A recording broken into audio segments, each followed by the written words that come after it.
started here pretty soon, guys.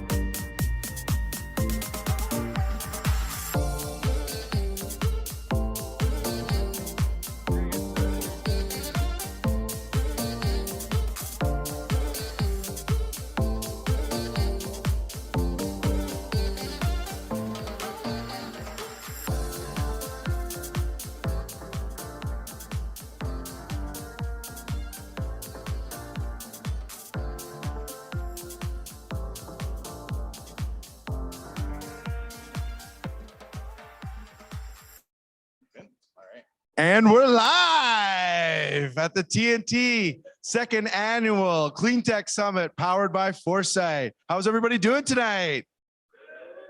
Woo! That's right. Yeah, for those at home, there's a good crowd here in the room. My name is Jesse. And my name's Neil. How you feeling tonight? I'm excited. This has been 8 weeks, and I'm really excited to see the 5 pitches and see what the investors determine tonight. Absolutely. We started with 49 eligible companies. We've cut it down to 5 tonight that are going to present to you. We've got an awesome jam-packed lineup this evening full of some really insightful conversation around clean tech. To kick us off, what do we got going on tonight, Neil? Well, we're kicking it off with a couple panels. So we have Stephanie Bailey with Foresight's going to start with what's happening in Cleantech Anyways. And then we have another panel after that, don't we, Jesse? Well, it's like a fireside chat, actually. We got with Jade Alberts and ZS2, last year's winner of the Cleantech Summit. Yeah. Ooh, that'll be good to get an invite or update from those guys. Yeah, really excited for that. And before we get started, I think it's important that we just take a moment to acknowledge where we are at today, right? With TNT, right? It stands for Thursday Night Tradition, and tonight is just like that. It's an extension of our happy hour, and we're all about having fun, making friends, and building companies. But it's always important to remember that when this all started with just getting together for a few drinks and sharing stories, it is all about that at the end of the day. It's about sharing stories.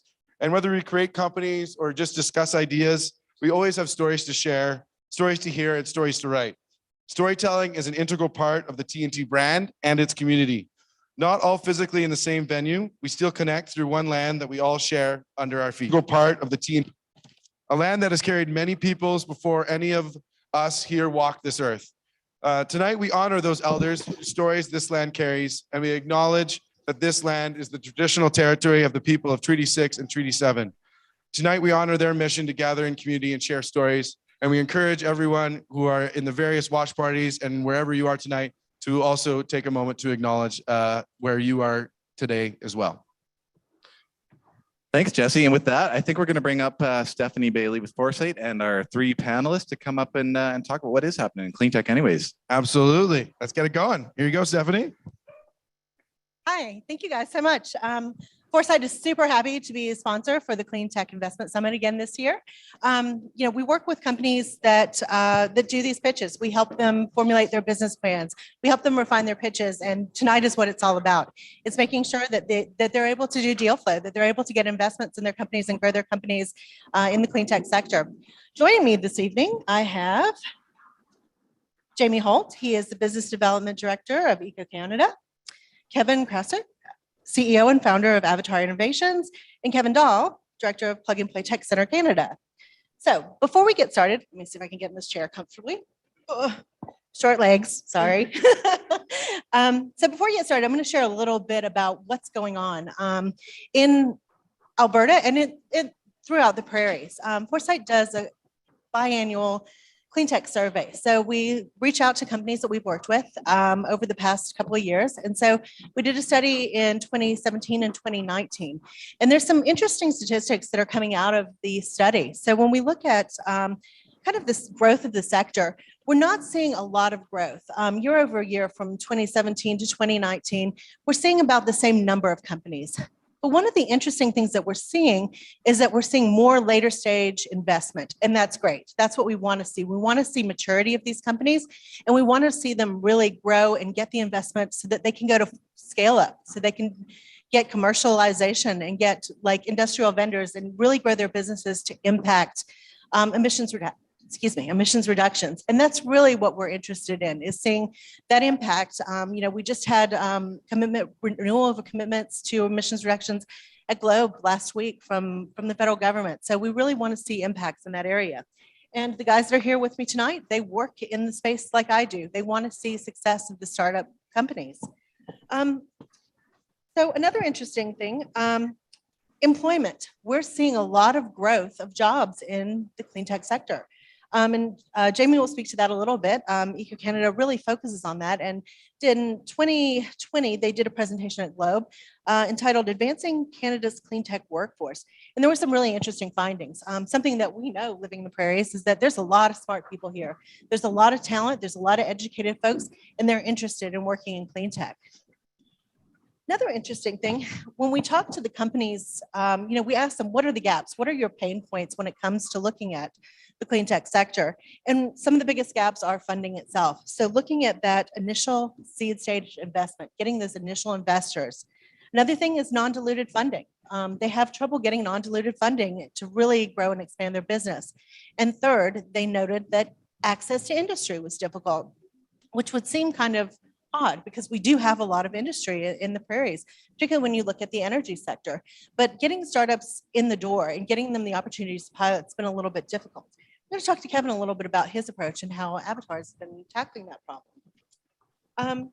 So I guess the first thing we'll do is we'll start off with some questions for you guys. For all the panelists, if you could explain your unique position in the clean tech sector and what your organization is doing in clean tech. I guess I'll start because I have the microphone. So my name's Jamie Holt. I work for Eco Canada. Eco Canada is, we call ourselves the steward for the Canadian environmental workforce. So we're able to help clean tech companies, anyone really trying to be, have a positive environmental impact. We're able to support them mostly through wage funding, but then we also have human resource services. Really beneficial, especially for startups that might not have that HR person on staff. And we also do online training to increase core competencies throughout an organization as well. Kevin Krauser, CEO and co-founder of Avatar Innovations. We're a corporate innovation partner that works inside oil and gas, unlocking energy transition solutions for commercialization and scale. There's three elements to Avatar. First is Ignite, where hundreds of emerging leaders working inside oil and gas work across a 12-week curriculum, generating energy transition solutions. The best ones of those get into an accelerator. They get access to University of Calgary labs, go and build it. And then because they're actually working inside oil and gas, their pathway to commercialization is a lot faster, and they enter our investment arm, Avatar Ventures. Just actually, as we speak, moving into a 17,000 square foot energy transition center in downtown Calgary. Formed a partnership with XPRIZE and the Elon Musk Foundation on their $100 million carbon removal prize, and doing that pitch day next Thursday. And what else? Not getting a lot of sleep, but I think I'm the oil and gas rep for the panel. But anyway, good to meet all you guys. All right, so my name is Kevin Dahl. I am the director of Plug and Play Alberta. Plug and Play has created the world's largest corporate innovation platform. So we work with startups and corporates around the world, 52 different locations. I'm really happy to say that Plug and Play Alberta is one of the newest locations that we just opened up in January. And what we do is just that. We connect corporates to startups, and we then bring together our investment to help actually make those deals, those pilots, those proof of concepts come to life. So we play from a financial perspective at the seed stage, typically, investing into opportunities where our startups are piloting with some of our corporate partners. We also look for good deals in general. So it may be that they're working with our programs. It may be a referral from one of our investment partners. But at the end of the day, we're looking to work with those baby unicorns and help them to get to that $1 billion valuation. Baby unicorns, I like that. That sounds fun. Okay, since you have the microphone, we'll start with you on the next question. We talked a little bit about the gaps that our ventures were seeing and that they've noted as they're going through their growth. What do you guys see as the gaps in the clean tech ecosystem right now? Well, I'll start off again because I have the mic. But yeah, so I think I would say, one of the big challenges that I've heard, and I've spent a lot of time working in the community here, not just in clean tech, but in general, is that the big gap, or one of the things is lacking, is that early stage funding. Risk tolerant capital that will get in at a seed stage and work early on with founders. You mentioned it earlier, there's a lot of investment coming in at the later stages. that's only good if you've got enough companies that are growing and are going to get there, right? And we all know in the innovation world, it's tough, right? For every company that makes it to around, seed round, you probably need 100, 200, maybe even higher number to actually find that one that makes it there. So I see that as a big gap, not just in clean tech, but in startups in general. Yeah, I definitely echo the lack of risk capital, especially in the clean tech space. You have to look at it in the thread of, I'd say, macro. If you're using clean tech as some sort of emissions reduction technology and ruling out water or maybe less energy related things, you have to look at it in the context of global energy markets and what's happening there. And the reality is the renewable stock index has fallen 50% in the last year. And that has been driven by the sort of COVID enthusiasm that oil was over. And a bunch of investors went into it, and potentially we're sort of facing clean tech bust 2.0. And so early stage risk capital that is being validated is a major gap in the Canadian clean tech energy transition ecosystem. The Americans are eating our lunch. I think we're actually quite blessed with a lot of non-dilutive funding. We need more risk capital. The second area is the receptivity of the companies that are capable of scaling these technologies, the large cap energy players. Canada has a much more risk averse culture than the US. I think we all probably can tell you any successful startup that starts in Canada, good IP, good technology, can't get their foot in the door. A Canadian oil company goes to Houston. I can count more of those than I know. It's one of the reasons I started Avatar. I was sick of it. And so culture of how do we bring about a more entrepreneurial culture inside the energy sector, I think will drive a lot of these changes. And I guess my part would piggyback off Kevin's first point regarding funding. So with ECO, we do like to work with a lot of companies that are in, sort of leaving that incubator space. They're turning into startups. We're able to help grow their workforce through our wage subsidy programs. That way they're able to bring on employees that they need, and the impact of their salary isn't going to, be too harmful financially for the business. Okay, the next question is talking more about what's going on in the broader economy in the prairies. What do you guys see as the biggest growth opportunity for clean tech startups? Anybody can tackle this one. I think the announcement, I think Alberta and the prairies and Canada more broadly are absolutely uniquely positioned to succeed in the energy transition. I think this is a multi-trillion-dollar per year global investment trend that is going to last decades. And there, I think, has historically been this simplistic understanding that energy transition is wind and solar. You just saw this week Suncor divesting its wind and solar assets. And the reality is, if you're Suncor and you've got one of the highest costs of capital in the world, and you're going to invest in an increased mining operation or drilling a new well, and you can get 100% rate of return, or you can spend that same dollar in a solar project and get a 3% rate of return. So instead, Suncor's decided to carve the lanes out they can win at.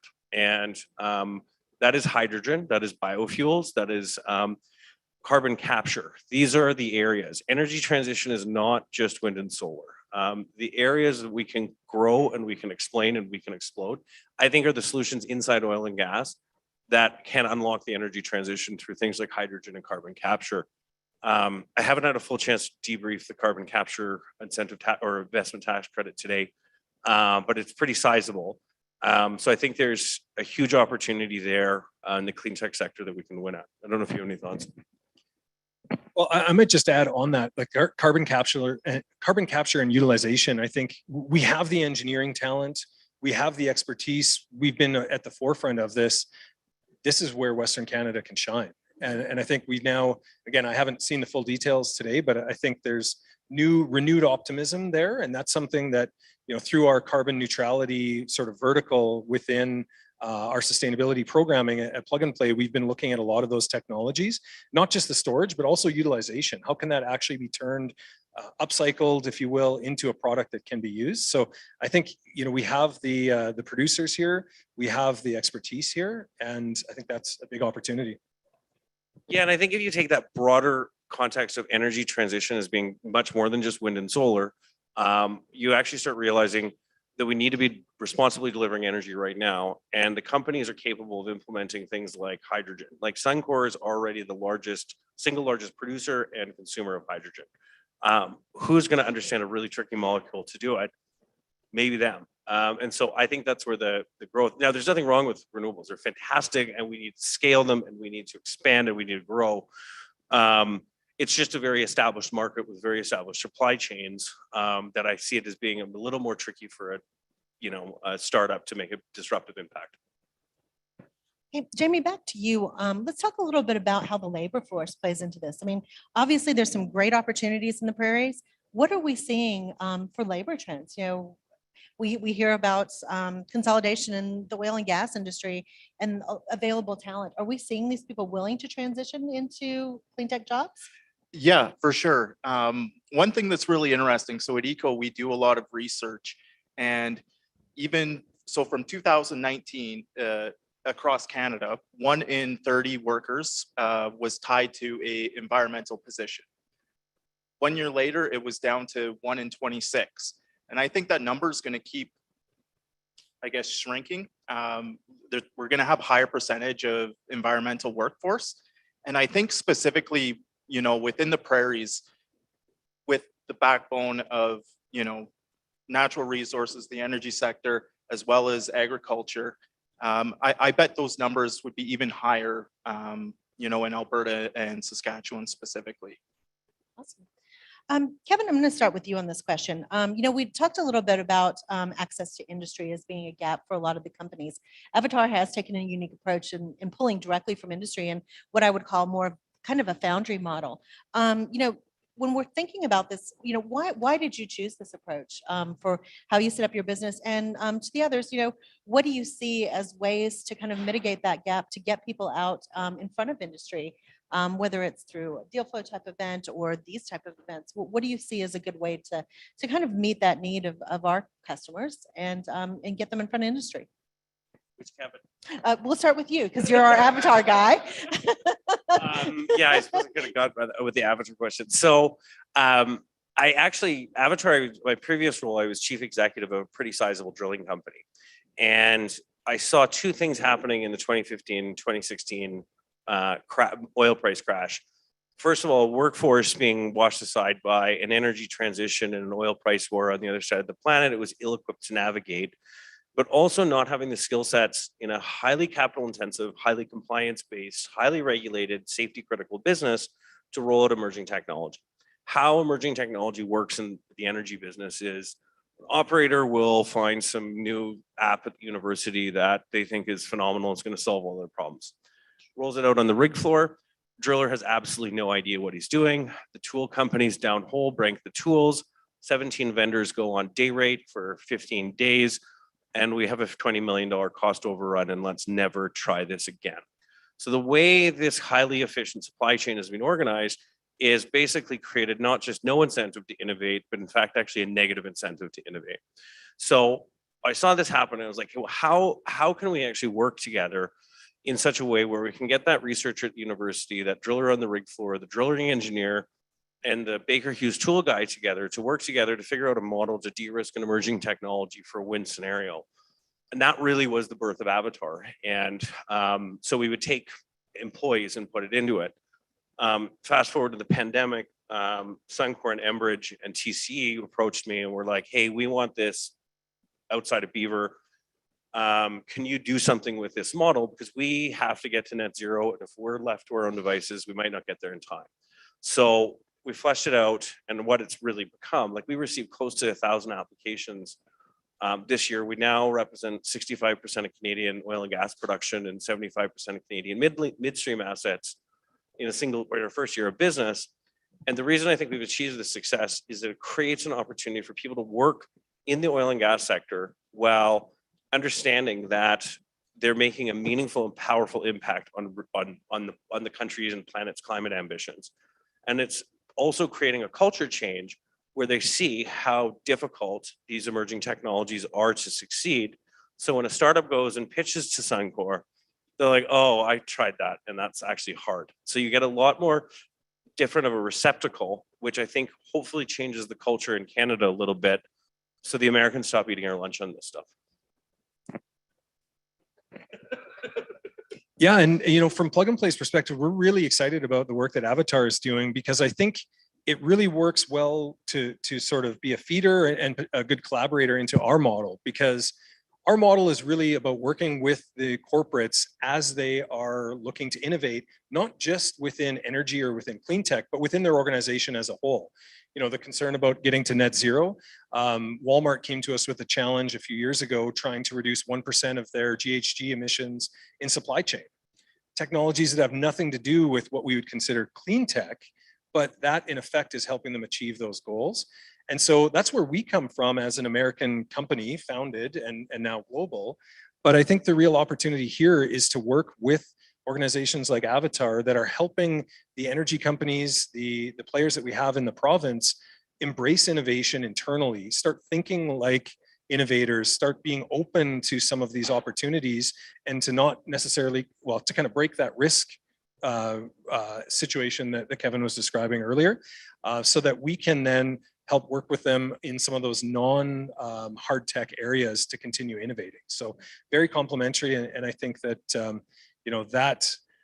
that space of kind of breaking what we think of as clean tech and expanding it and broadening it to include anything that can help these companies reduce their GHG emissions is going to be a win here.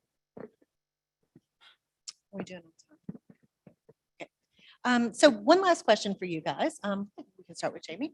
Sure. We're seeing clean tech guys tonight doing their thing, presenting their great ideas.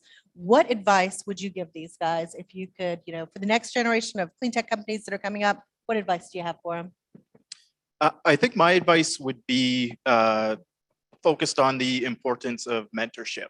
A lot of the companies here, they're just getting going.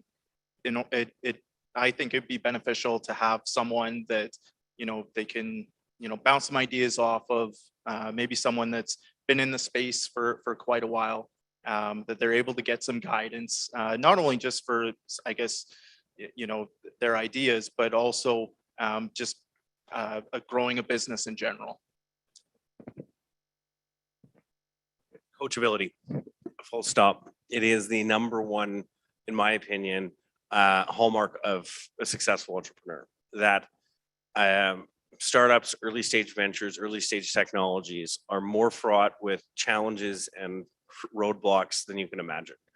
And so understanding and being able to take market feedback and falling in love with the problem you're actually trying to solve, as opposed to falling in love with the solution. Because then you can pivot. And when you get conflicting data that tells you to move your business this way, move your business that way, that's the one advantage a small enterprise has over a large corporation, is their ability to pivot. So you have to use that to all you can to overcome every single challenge that's going to be in front of you. And when you can do that, when you can pivot, when you have market intelligence, or pivot when you have feedback, or actually truly listen and not become so convinced that your solution is the one that's needed. No, what's that problem you're trying to solve, and fall in love with that, and then you'll pivot, and not just be convinced your solution's the best one, because that's the biggest advantage you guys have as entrepreneurs, is that ability to pivot. Trust me, big corporations are terrible at it. This is a tough one. Just one piece of advice, hey? I would probably go with think global from day one. Build scalability into your plan from day one. Be thinking about how you very rapidly go from a local market into a regional market into a global market, and be aware of where those trends, where those receptive customers are. Ideally, if you're building here in Western Canada, obviously you want to have your first customers down the road or next door, but where else around the world can your technology or could your solution be applied? Where are the regulatory markets the best for what you're doing, and where are those customers ready to purchase? So don't just have that regional view from day one. Really think about how you go global right out of the gates. I lied. I have one more question for you guys. One of the stats that we mentioned was that we're starting to see kind of a plateau in the number of startups that are out there. we are seeing maturity, but we aren't seeing as many newcomers into the market. What can we do to increase the number of people coming into the market, as well as to continue to increase investment as they come in? Oh, I know, a tough one. Well, this is a tough one because in our sustainability and clean resources program, we've reviewed 3,000 startups over the last 2 years, invested in 24, so about one a month. So we are at a global level with our clean resources and sustainability, seeing a lot of really interesting startups. But that's not great advice for startups in Western Canada, because I know there is a bit of a plateau that we're seeing here. So I'd have to kind of maybe defer that question because I don't know if I have some great advice or any key thoughts that I could share specific to Western Canada. Avatar's 270 coming your way on May 5th. So Awesome. I think it speaks to the challenges that we were addressing before, that because the Canadian sort of energy culture has been very risk averse for a variety of good reasons, very good reasons. We also have the oil sands, and that's process machinery. They're never going to be as innovative as a Permian producer that's punching out a well every couple of weeks. They don't have the bandwidth to be able to do that. But because we haven't had all of the clean tech successes I've seen come out of Calgary, save for a handful, have all gone to the States. So that knock-on effect of culture hasn't happened here like it's happening elsewhere, because they don't know their buddy that went to the next unicorn, and how do they get involved, and that entrepreneurial excitement. So that's one of the big things that we're trying to solve for, is that's the biggest challenge we have, is the 800 people that didn't get into Avatar this year. Like, how do we scale this so that we can start creating that kind of receptivity, so that we can start flipping that on its head? And that has to be by changing the culture around it. Like, Canada's, like, we've had a really tough economy for 7 years in the energy sector. But now we are so uniquely positioned because, oh, guess what? We still need oil and gas for the next 30 years. So we can deliver energy security and energy transition. Sounds like a pretty sweet spot to be in if we can flip that culture a little bit. Yeah. Okay, I'm gonna go back to Kevin Dahl with a question, kind of a follow-up question. Sorry, we'll come back to you, Jamie. So when we're looking at just kind of what the clean tech sector looks like in Western Canada, your company is US based. What are the key differences that you're seeing in the startup communities? You know, I've looked at Startup Genome did a global report on clean tech recently and listed Calgary as a city to watch. And when you compared the metrics across the board, they gave us 10s for knowledge base and for talent. But where we really failed was kind of in that maturity, market maturity. We didn't have a lot of people who weren't first-time entrepreneurs. So, you know, is the US market that much more advanced? Do they have so many more people in working as, you know, second and third time startups? Does that make it a competitive edge for them? Or is it simply just 400 million people compared to 40 million people in Canada? Well, I think, you know, a full disclosure, I'm 3 months in this role. So I don't have the benefit of 10 years of experience to draw on here. But, you know, I would say, obviously, from a culture perspective, what Kevin was talking about is spot on, right? You know, we need to see more second, third time entrepreneurs that are bringing their friends. And, you know, you talk about like the PayPal mafia. They all exited. They're all worth hundreds of millions of dollars. They all go on to start amazing companies. We need to see more of that happening here for sure. And so places like Silicon Valley have an advantage there. But when we actually look at the companies that we're working with in our sustainability programs, there's amazing, amazing innovations that are coming from outside of North America in some of the less developed countries, where they're looking at problems and they're saying, how can we solve this simply?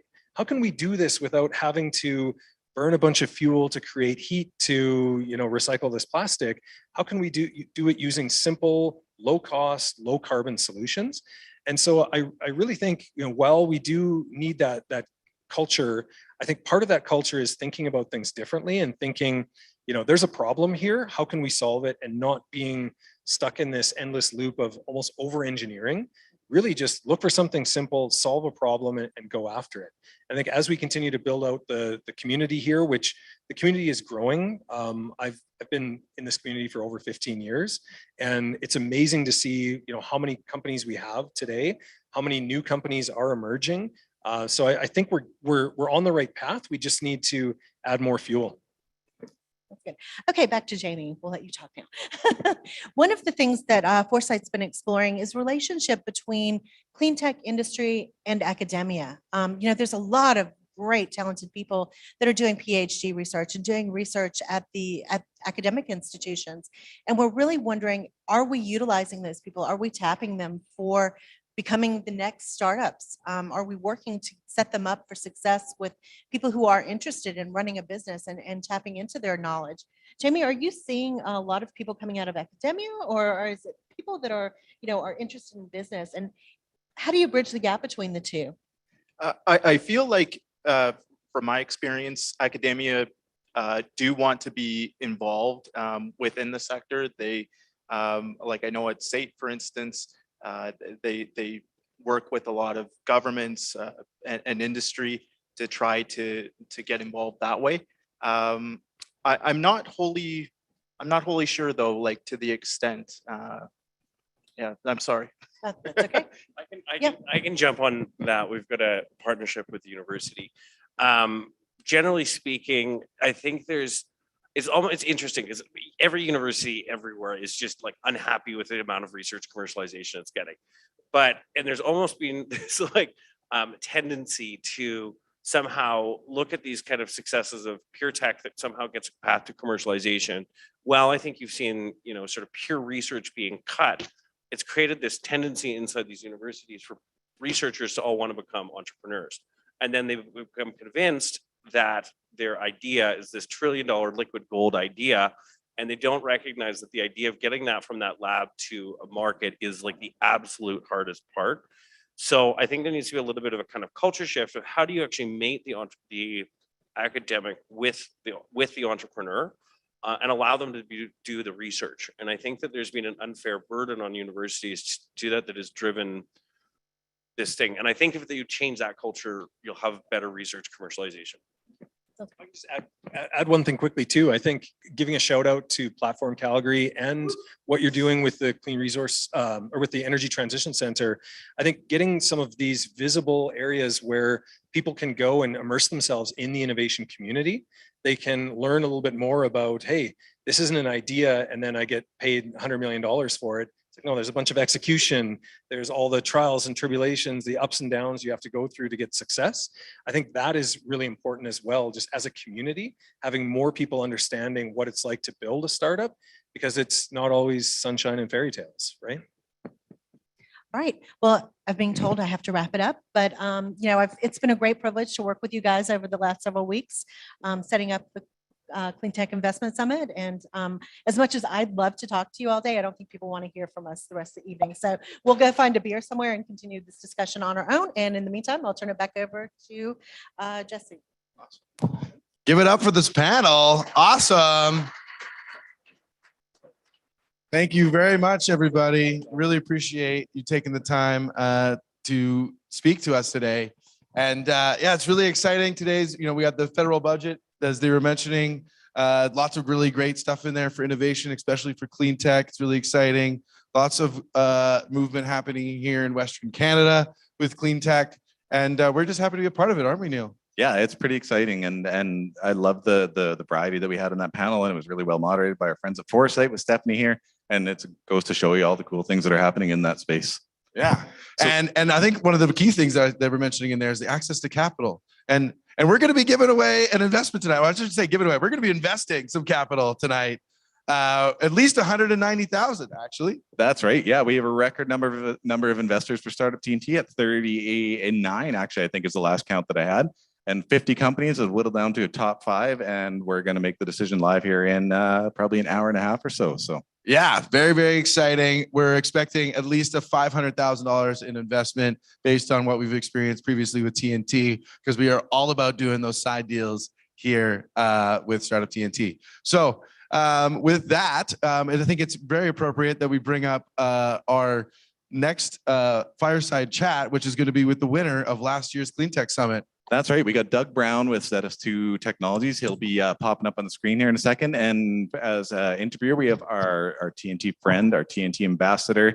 He's got a company called Peer Guidance that does a ton of cool work in the community. And he's got a technology symposium that he's helping to run that's happening in a few weeks here in Calgary. So we have Jade Alberts interviewing him. Give it up for Jade Alberts. Woo! Thanks, guys. Well, a little miscommunication, but I'm assuming Doug's online because it's MLB opening day. Yeah. Sorry, gentlemen, I'm here live. That's okay. Well, speaking about, why don't we get to know you a little bit better before we dive into ZS2. So I brought up the MLB because why don't you talk a little bit about your baseball background? Yeah, so definitely my first love was baseball. I was pretty into it as a youngster. Had dreams like most that I was gonna make it to the show one day.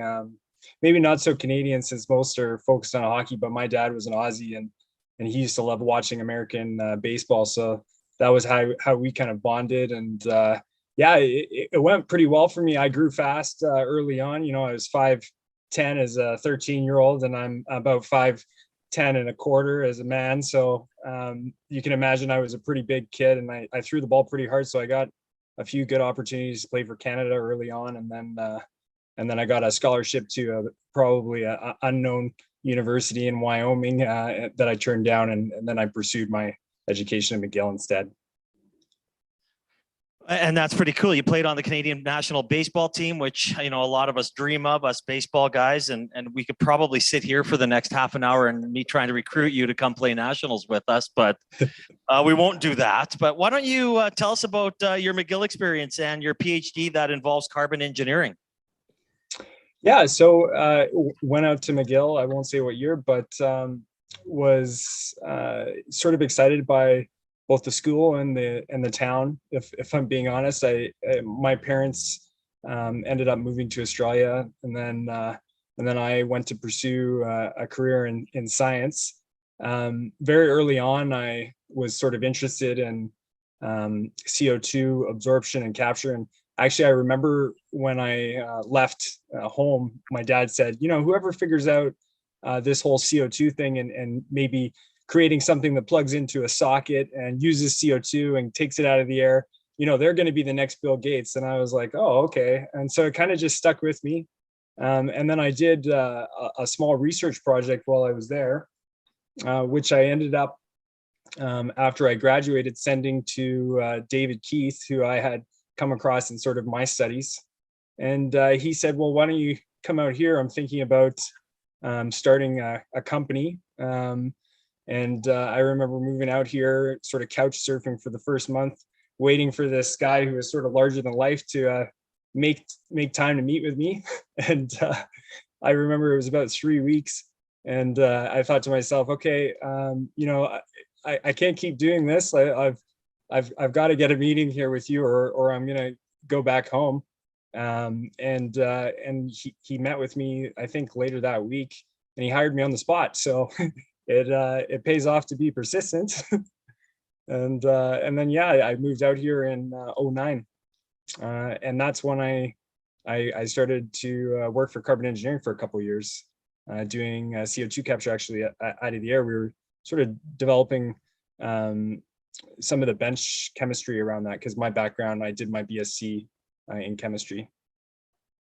Oh, that's a pretty neat story. And yes, persistent is important, right? And networking. So we talk about that all the time throughout, even when we're talking to students and whoever that may be. But so why don't you share a little bit about how you became an entrepreneur and how you come in contact with Scott, who I'll be talking with on Telling It Like It Is here in a few weeks. Yeah, so one thing I'll say is I was fortunate that I took some time between my undergrad and graduate school to really, you know, dive into what was a startup at the time, and see how things and minds work from, you know, some really intelligent people, way smarter than I was, and how to think about a problem sort of that people were kind of writing off at the time as just too expensive and not really relevant. And so then I approached my PhD that I did at U of C in the sort of the same way. I looked at it from a business mindset instead of doing chemistry just for the sense of doing it. I had a very commercial application focused PhD, or I worked on solar tech and large saltwater batteries. And then when I sort of graduated, I was looking at the space. I was heavily sort of involved in green energy and storage. And I was thinking about actually moving to Australia to join sort of the equivalent national research organization to map methane beds with drones. And then I got wind of this sort of smaller company that was interested in sort of alternative cements, and they had a product. And I just sort of said, you know, why not? I'll meet with them. It'll be good experience at the very least. And I had some ideas around cement. I'd kind of known that it was a very large emitter, and that people were starting to try and look at this material and look at ways to perhaps, you know, decarbonize it. You know, certainly it's not like a fossil fuel. We can't live without it. You know, it was scientifically interesting to me, and that kind of spurred me into joining them. And then we were sort of successful in combining cements and impossible to recycle plastics. We won some really good awards, and that's where I met Scott. And Scott sort of joined on at that company to take it to the next level.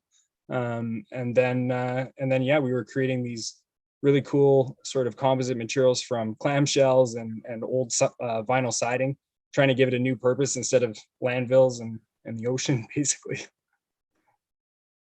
Well, no, and we got to know you quite well a year ago, and obviously you won the summit, and we've been watching you grow for the last year, and there's been some amazing growth. So why don't you tell us, share a little bit about your journey from your TNT summit last year to where you are today?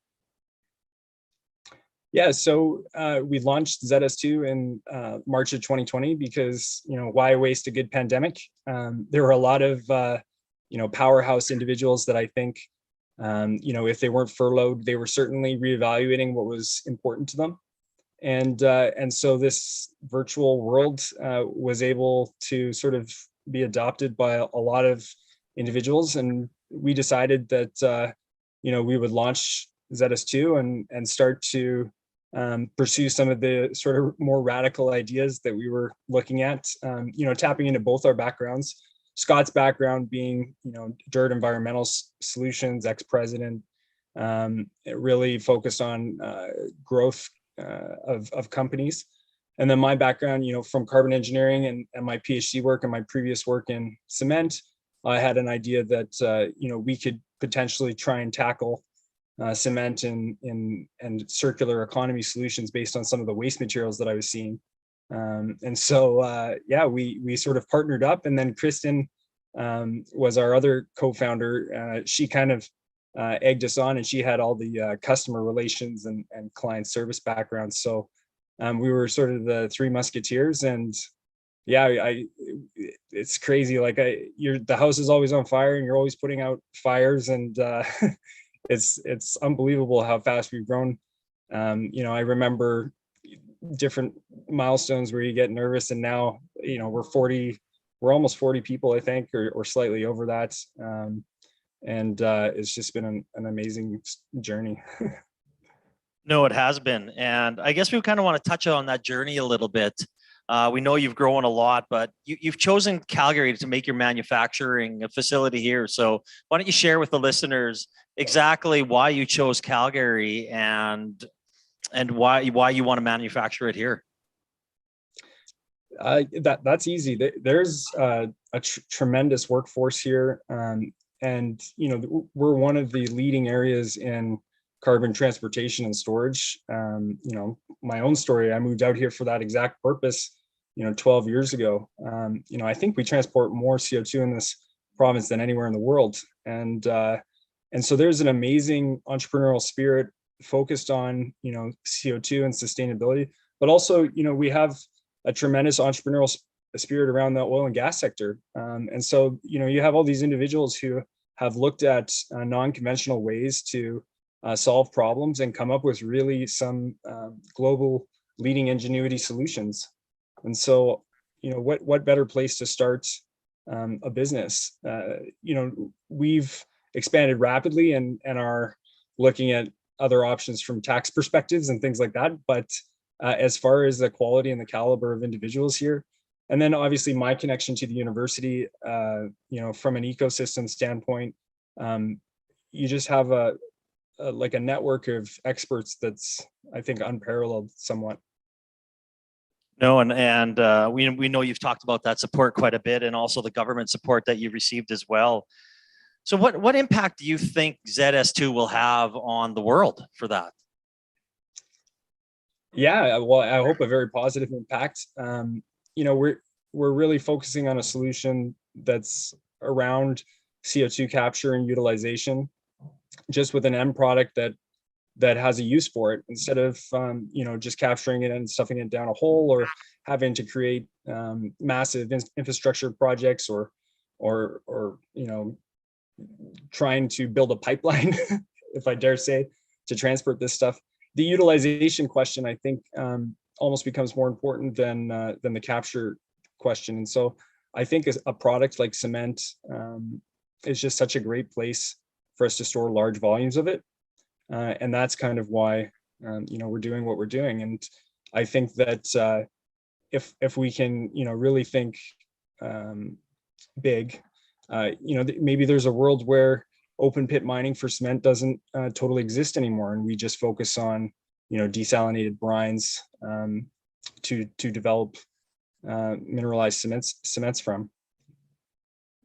No, and we're as an investor in your company, and us at Startup TNT, we're extremely happy to be on this journey with you, and we really thank you for spending a little time with us. And the last thing I wanted to say is that just let everybody know that we're hosting the Alberta Technology Symposium next April 20th and 21st. We'll be showcasing some of the best companies around, whether it be ZS2 or Adabotics or Wyvern, another TNT company. So you can just check us out at canadianblockchain.ca. We also will have a couple ministers there, good government support, Minister Gilbrich, and as you'll see, Minister Schweitzer here will also be there, a big networking event on Wednesday night. So please come out, support the community, meet a lot of people. And again, Dr. Brown, thank you very much for sharing the ZS2 story with us today, and we will chat with you soon. Great. Thank you. Thanks, Joe.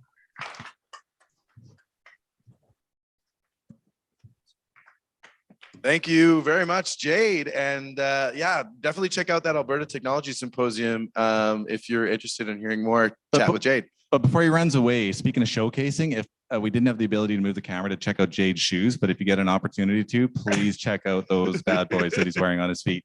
And he's got like 60 pairs of shoes at home that are of a wide variety, to put it nicely.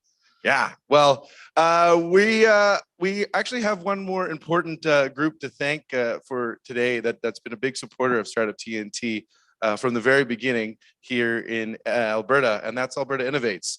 And as we head into our little transition break here, where we're going to take an opportunity for those here in the room as well as at home to grab a drink before we get started with our main event at 5 o'clock, the pitches. We're going to be hearing a short video from Minister Schweitzer, who's going to share his thoughts. Unfortunately, he couldn't make it tonight, so take the video. And once that's finished, feel free to grab a drink and use the washroom, because we're in for a whole power hour of amazing pitches right after that. It's going to be fun. We'll see you in 10 minutes. See you in 10 minutes. Hey everybody, it's Startup TNT. Doug Schweitzer here, Minister of Jobs, Economy and Innovation. Sorry I couldn't be there in person, but wanted to be able to provide a few remarks. What an exciting time it is to be in Alberta, and a huge credit to the team at Startup TNT. They're like the hype train right now. They love getting that energy out there. They bring people together. They promote the amazing things that are happening in Alberta, and they also get the job done for entrepreneurs. So thank you so much for this opportunity to chat a little bit. And we take a look as well, what's happening in the energy industry all over Alberta. When you rewind, 5 to 10 years ago, when many of us were wondering, what's the future path look like for our province? And you fast forward to where we are right now, I couldn't be more exciting about what the future holds for Alberta. This is truly going to be Alberta's decade. When you look at all of the opportunities that are happening right now. And in the clean energy space, everything from carbon capture to hydrogen to leading the country in renewable power investment and solar. We're seeing Tesla batteries come onto our power grid. It's an exciting time here, and there's a lot of challenges ahead. I don't get into the politics of the federal government and the provincial government, but there are many challenges ahead. Many companies have made net zero commitments, and Alberta is going to continue to be there to work alongside partners in industry, those brilliant minds that we have in Alberta, the research and development that gets supported through Alberta Innovates and Emissions Reductions Alberta, to make sure that Alberta continues to be a leader in all things energy.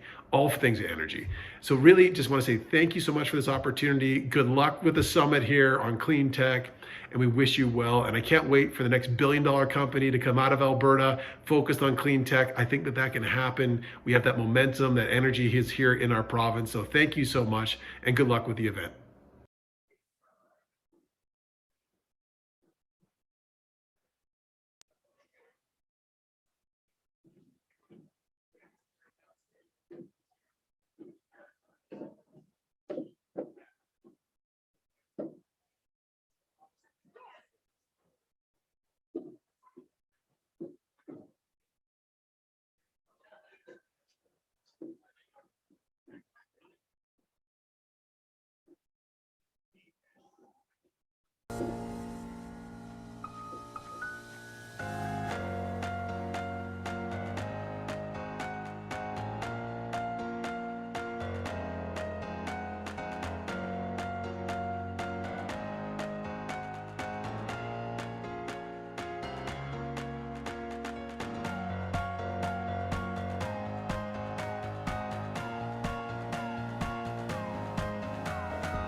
Test.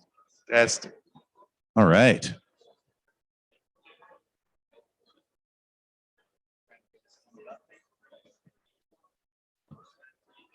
I got the clicker too. Well, I gotta wait till he gives me the.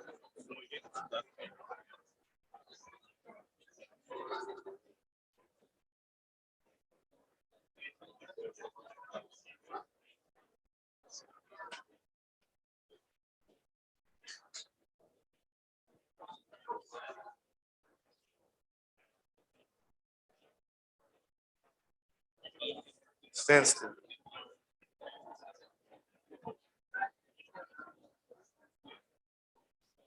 Rabbits of death.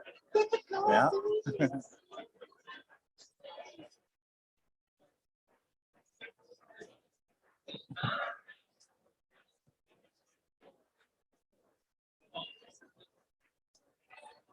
We're good? All right. We're live again. Look That's at that. right. We're back. Woo! And we're getting ready for the Power Pitch Hour here at the Startup TNT Cleantech Summit powered by Foresight. I want to just take a quick moment, Neil.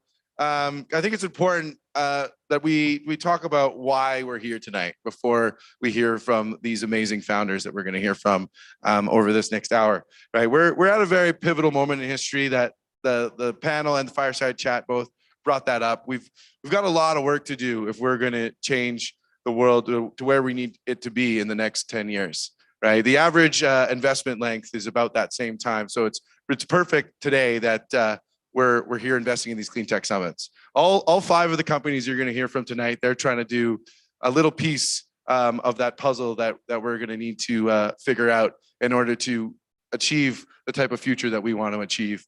And all the other companies that applied as well. We had 49 total that were eligible for this summit that we looked at as investors. And all of them are also trying to achieve that brighter future, right? Yeah, absolutely. And there's a lot that we can do in this room for those watching online to help these companies too. Companies need revenue, they need customers, they need supporters, they need people to be on their bandwagon, they need people cheering for local tech companies, early stage tech companies that need the most hope and help. We have a lot of people in this room that can help, whether it be as an investor or as a customer or an advisor or a worker. So I just encourage everybody that's watching to get involved in the tech community, support these companies. They're going to kick some ass here over the next 5 to 50 years, and it's going to be awesome. So speaking of companies that we have here, we have 5 companies that we're going to watch in the next hour. We have 2 companies from Saskatchewan, 2 companies from Alberta, and 1 that splits into both provinces, which is a great way to sort of bring the prairies together and see some of the cool companies coming out of there, hey? Absolutely. And that means that here at Startup TNT, you're always pitching in front of a hometown crowd. So let's make sure we give it up, right? Wherever you are, right? You know, we've got watch parties going on in 3 different cities around the prairies today. We actually have a watch party up in Edmonton, one over in Saskatoon, and one in Regina, cheering on our hometown favorites wherever they're from. And we're really excited for tonight. Just real quick, we got the presentation for the slides. Just make sure we got that ready to go. Just want to really quick run through what has been happening over the last like 8 weeks or so, because tonight is actually a culmination, right? You typically, when you see these things, you think of like a pitch competition. Well, actually, Startup TNT is very much not a pitch competition. It's a deal screening process. And most of the work has already been done tonight. Obviously, this pitch does matter this evening, but it is for us as TNT investors, it's more of a showcase. We're showing these great companies to the rest of the community in hopes that you can find ways to support them. So if Brandon can just give me a quick signal and he can get the slides up on stage, I'll keep going. Real quick, actually, I'd like to bring Stephanie up on stage just to speak to, she's been following along for the ride for the last 8 weeks. And how has it been watching this all unfold? It has been tons of fun, just like you guys promised. It's amazing, to have almost 50 companies with solid ideas come forward. As a clean tech accelerator, this is what we do. We prepare companies to give these pitches and to get in front of investors so that they can make these deal events. It's been an honor to work with you guys. It's been an honor to work with the companies that are presenting tonight. Really excited to see participation throughout the prairies. Give it up for Saskatchewan, 2 out of the top 5. Saskatchewan. Yeah. Really great to see that. As much as an Alberta person loves Alberta, it is good to see that we're expanding into prairies and that, a lot of the solutions that we're seeing are applicable across the prairies and even throughout the US. So hopefully we'll see some great deal flow events happen tonight. And it's been fun. Awesome. Thank you so much, Stephanie. And thank you very much to Foresight for all your support and getting on this event. Up on the screen now, we've got our portfolio as it stands right now, including our winner from the most recent Life Sciences Summit, Allskin. And we're going to be adding a bunch more logos to this awesome logo wall that we've managed to develop. Next slide, I think is, yeah, we can skip through that. We've just talked about this. But Foresight, as I mentioned, has been super awesome. If you want to check them out online, do so. But we've also had all these amazing community partners here. And how awesome have they been to work with, Neil?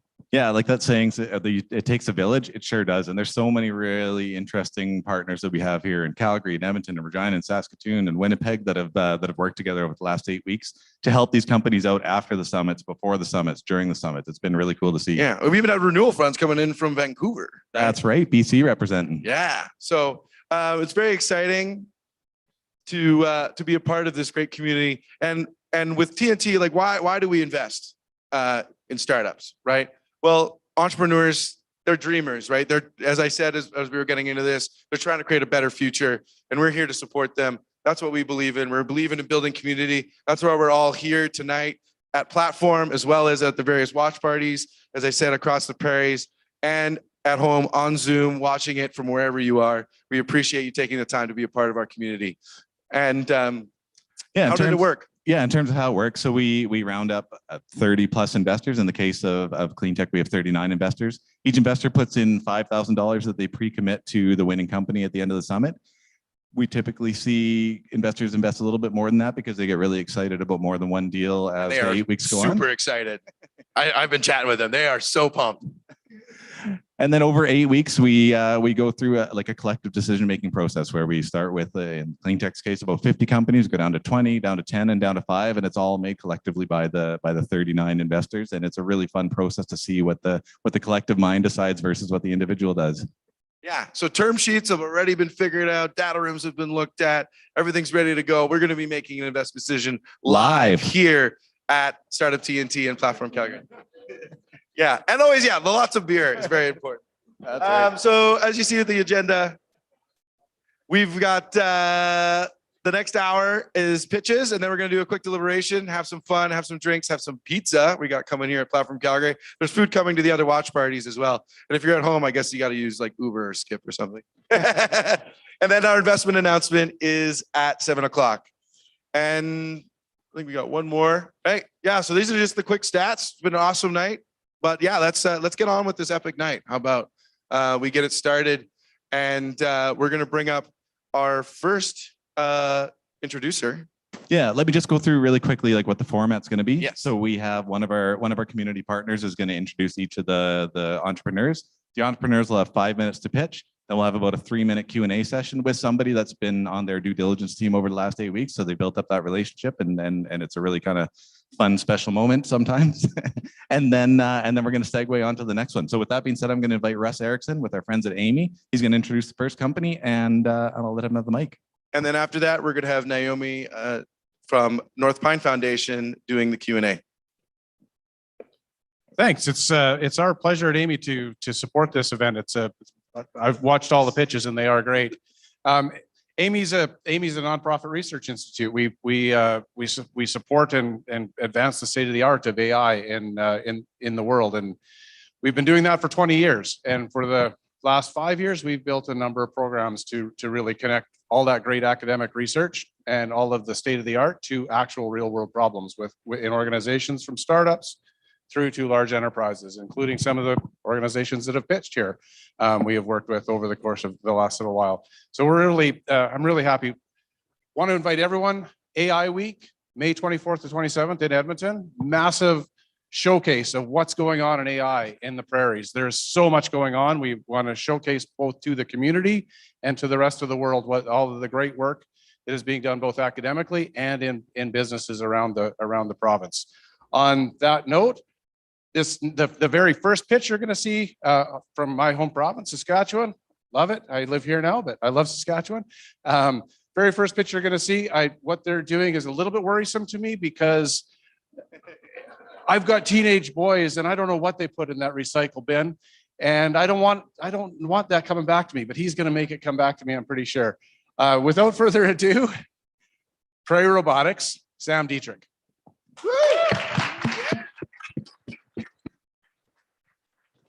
Fantastic. Let's get another round of applause for Russ and for Neil and for Jesse and everyone at Startup TNT who's bringing us together tonight. As mentioned, I'm Sam Dietrich, CEO and co-founder of Prairie Robotics, where we are focused on recycling made simple.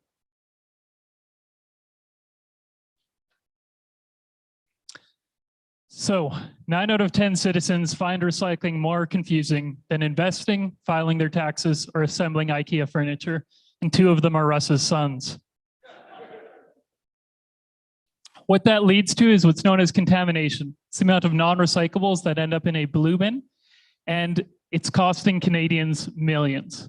Whether that's here in the city of Calgary, where contaminants like batteries and propane tanks cost nearly $1 million every year, or in the region of Peel, where they spend over $3.5 million each year on additional processing and collection costs.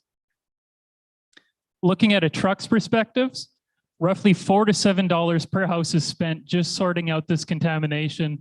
With 8,000 households serviced per truck, this is over $32,000 in wasted money. Now today, residents recycle, collectors collect, processors fine cities based on the amount of contamination. Well, cities have tried the same blanket education campaigns for the last 20 years, and it just hasn't moved the needle. But with Prairie Robotics, we make recycling simple. Residents still recycle, but using our IoT platform installed on recycling collection vehicles, we automatically analyze the contents of their recycling cart to provide targeted feedback to residents. We're currently working with a number of cities across Western Canada on this technology. Well, we see a massive market opportunity here, broken down between recycling, garbage analytics, and organics analytics. To showcase one of our partners to date, this is the City of Regina, where we installed our technology on one truck, sent postcards to over 10,000 residents, informing them of what they were and weren't recycling correctly. And with that, we saw over a 41% reduction in contamination. What we've also noticed is that cities love the innovation. They love the clean tech aspect of this. We got over $100,000 in free advertising working with the City of Regina to spotlight this showcase. We know one of the big obstacles to installing cameras on every single truck in North America is exactly that. It's installing cameras on every single truck in North America. We've recently signed a partnership with a third-party provider who already has cameras installed on these trucks. With over 10,000 of their camera systems currently deployed, we're immediately focusing on front-end load trucks. Those are the ones that pick up your large commercial bins, focusing on black garbage bag detections. Through that partnership and our own sales pipeline, we were projecting to be over 1,000 trucks by the end of the year with over $137 MRR. We've got a long product roadmap based on feedback from our customers with the ability to identify hazardous waste, apply this to organics and garbage analytics, to integrate into existing municipal asset management frameworks, and to further enhance our education. And to highlight what that looks like, it's to take that postcard we showed you previously and start to leverage some behavioral comparisons that we've seen in the energy industry to start to tie people's impact to the neighborhood and to bring them to an online portal where they can learn more about the program and provide direct feedback to us. Well, we're also incredibly excited to be able to A/B test different messaging on a small scale before scaling it up citywide to understand what is the most impactful when engaging with residents. We previously closed a pre-seed round backed by Connexus Venture Capital, Max Schweitzer, head of data science at Twitter, Dan Cognett, former owner-operator of Goliath Waste Disposal, and Carrie and Todd Lombard, 2 Saskatchewan entrepreneurs. We're currently raising between $2 and $3 million with a goal of growing our sales and marketing and engineering teams to achieve $6 million in ARR by January 2024. Well, we've heard a lot about it today. The time is definitely now. We have finite resources, and every day we are needlessly contaminating our resources that could be otherwise captured in our recycling streams or depositing them into waste streams where they cannot be recovered. I'm Sam Dietrich. Thank you very much.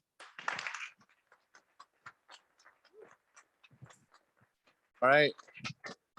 Naomi's coming in from Winnipeg, actually. So we're going to get her up on screen here. Great job, Sam. Thanks Thank for you. kicking us off with a really awesome first pitch. And representing Regina here today. Go Riders. Woo! All For right, those at Naomi, home, there's take a it away man in a with the Rider Q&A. jersey in the back. Yeah. Wonderful. Thank you so much. Yes, my name is Naomi Gichung and I'm coming to you from 31 territory in Winnipeg, and I'm a first-time investor with startup TNT, and I'm investing on behalf of the North Pine Foundation. Great job today, Sam. I must say it's been an absolute pleasure getting to know you and learning about the work of Prairie Robotics. Today you mentioned that the plant products for garbage and organics. And I'm curious, how will this work and what's the potential opportunity on this? Right, great question. Today we see roughly half of all recyclables that could be captured are being deposited in waste streams. So this dramatically hurts the economies of scale that we can see in a circular economy. And the technology for this is similar to what we're applying today to recycling trucks, but applied to garbage trucks to analyze the contents and identify otherwise recyclable materials. Thinking about organics, we can look to provinces like Nova Scotia. They've had organics programs in place for over 20 years. They're still suffering from contamination issues, and they're forced to take an end product and spread it in city parks because it can't be sold as a fertilizer because it isn't clean enough. That's good to know, Sam. One of the projects you also talked about is with the city of Regina. I'm curious to understand what's the current status of the work that you're doing with the city of Regina following the just concluded successful pilot in the fall. Right, so we are currently working through an RFP process with a local hauler. There is a collections contract out for both the recycling and organics programs in the city of Regina. And we are excited to be submitting what we hope to be a successful bid to go citywide with them starting later this year. Oh, wonderful. I can't wait to keep following your work. I have one last question for you. So beyond selling to governments, which is what you have done so far, what are the opportunities to use this technology for private companies? Right. So, you know, we are excited to sell to government. We know there's a massive opportunity here with the size of problem that we are solving, but there are the same applications in the private industry. So the third-party provider I previously mentioned, we are targeting front-end load trucks that serve commercial businesses. And we see an opportunity there to provide businesses their own data about waste and to also reduce contamination to ultimately further the circular economy by selling direct to waste haulers on that product. Mm-hmm. That is amazing. Yeah. Thanks, Naomi. And thank you so much, Sam. Give it one more time for Prairie Robotics. Neil, bar seems to have been set pretty high, I think. Yeah, but I think everybody's going to agree that there's 5 killer companies that are going to be pitching tonight, but that is a pretty high bar that Sam set right there. Absolutely. Yeah, so next company is going to be introduced by our friends at MyTax, which is a really cool company that does some great stuff in the tech space. So I'd like to invite Angelo to the stage to introduce the next pitcher. Thank you.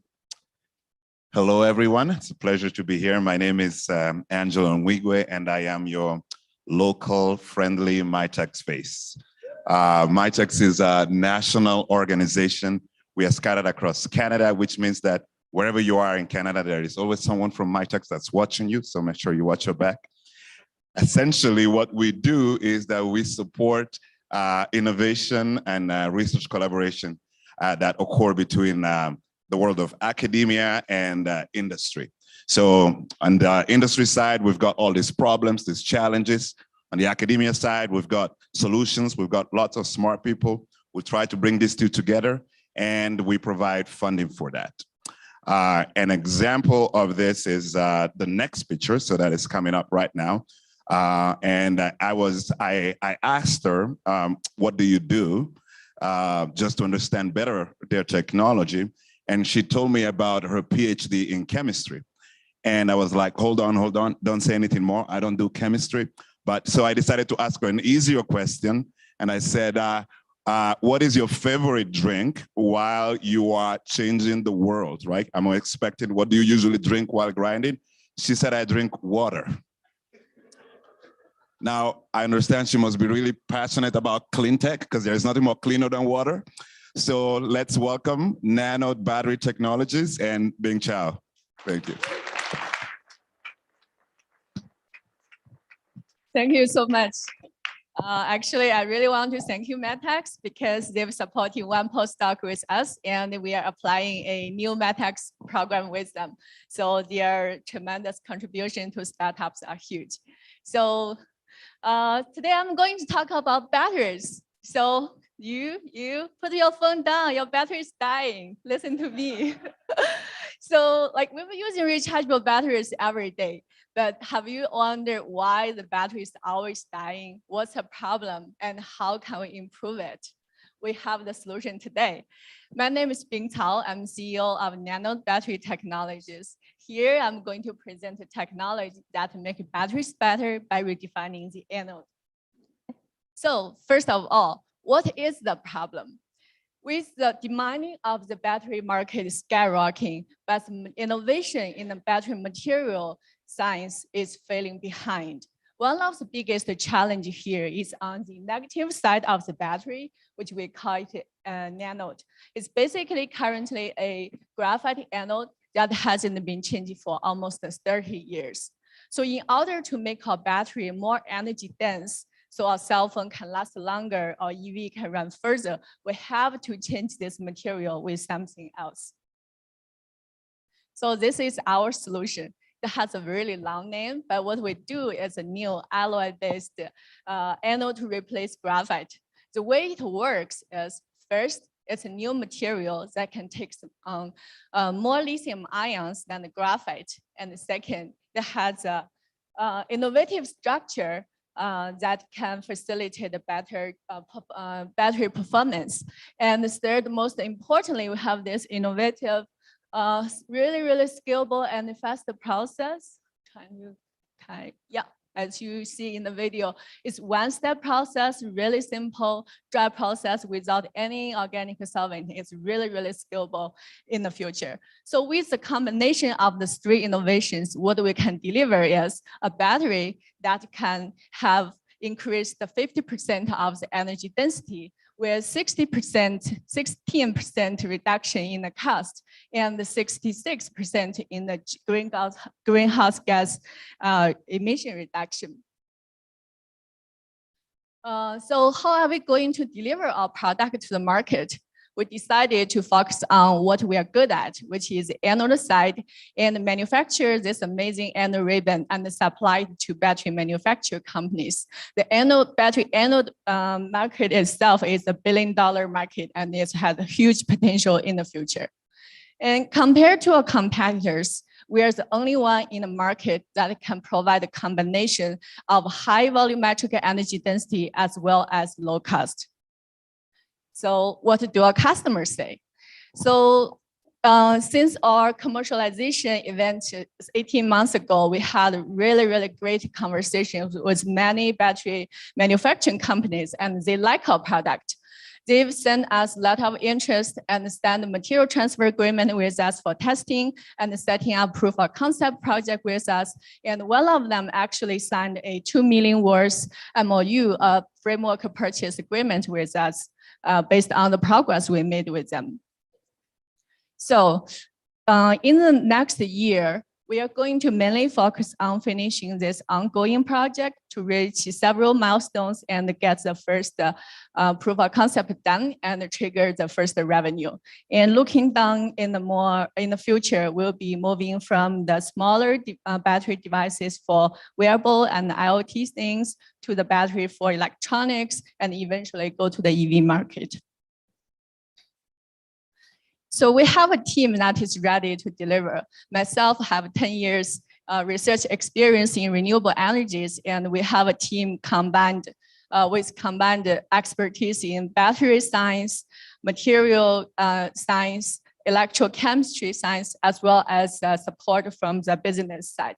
And we have an amazing advisory board. We have Dr. Gillian Burek as our technical advisor on the battery sciences. We have other advisors work in the battery industry, battery recycling industry, finance, as well as business development. So we're here to raise the next money to get the next milestones. We get great support by the government, and we just recently got 2 grants from federal and Alberta government. One of them is actually working with Amy to use the machine learning to achieve the 500 cycles. So all I want to say here is I invited you to join us to bring this Alberta battery technology to the world. Thank you. Whew. Give it up for Bing. And we've got Chris Nicolation coming down. He's flown all the way here from Kamsack, Saskatchewan, right near the Manitoba border to join us for tonight's festivities. And he's going to take it away for the Q&A. That's a great job pronouncing my last name. Hi, Bing. How are you able to achieve higher energy densities with your tin-based anode compared to graphite or silicon? That's a very technical question. Did you do a battery PhD somewhere? Yeah, so actually, that's a very good question. First of all, tin as an element on the periodical table itself, by its chemistry nature, it takes more lithium ions per unit than the graphite. So it just takes more lithium ion. And second is we have a innovative structure I've showed that has that porosity to accommodate the volume expansion, so that overall it just performs so much better than the graphite. Okay, so why will you be able to manufacture your anodes at a much cheaper price than current anodes?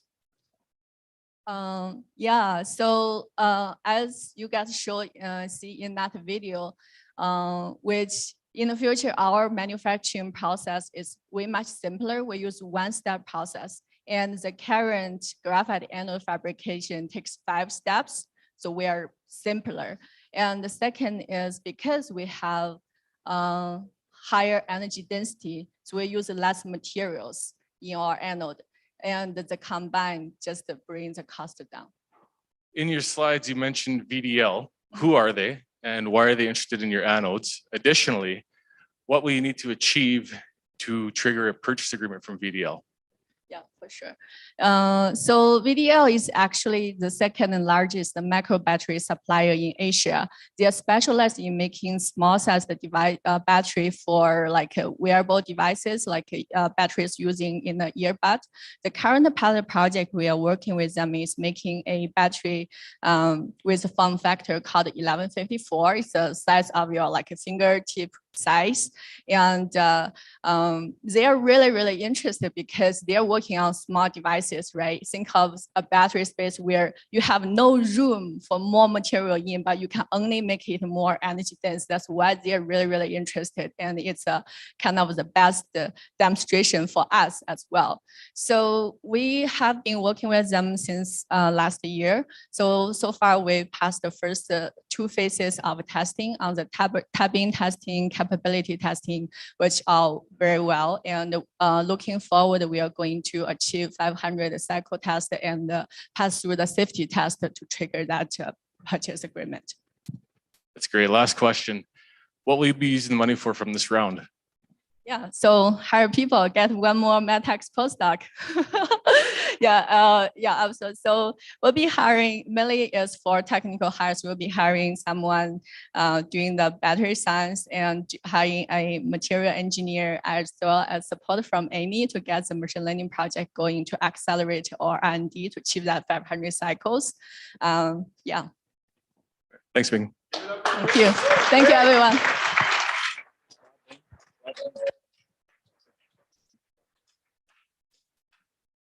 I mean, two revolutionary technologies in a row, revolutionizing recycling, revolutionizing battery technology. What's next?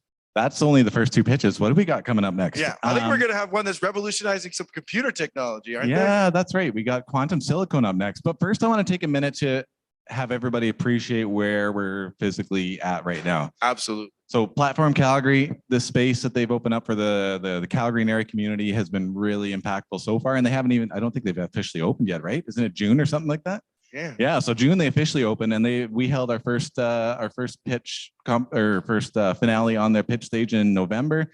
And they've been a great member of the community. They do a ton for us. And we have Mr. David Cree to talk about Platform Calgary some more and introduce the next pitcher. Awesome. Awesome. How exciting is it to have a large group of people here? I love it. At Platform Calgary, we really feel like we're the gathering place for the Calgary's tech ecosystem. We bring together resources from all the different accelerators and supporters that are out there, and we help new founders figure out their way through our ecosystem.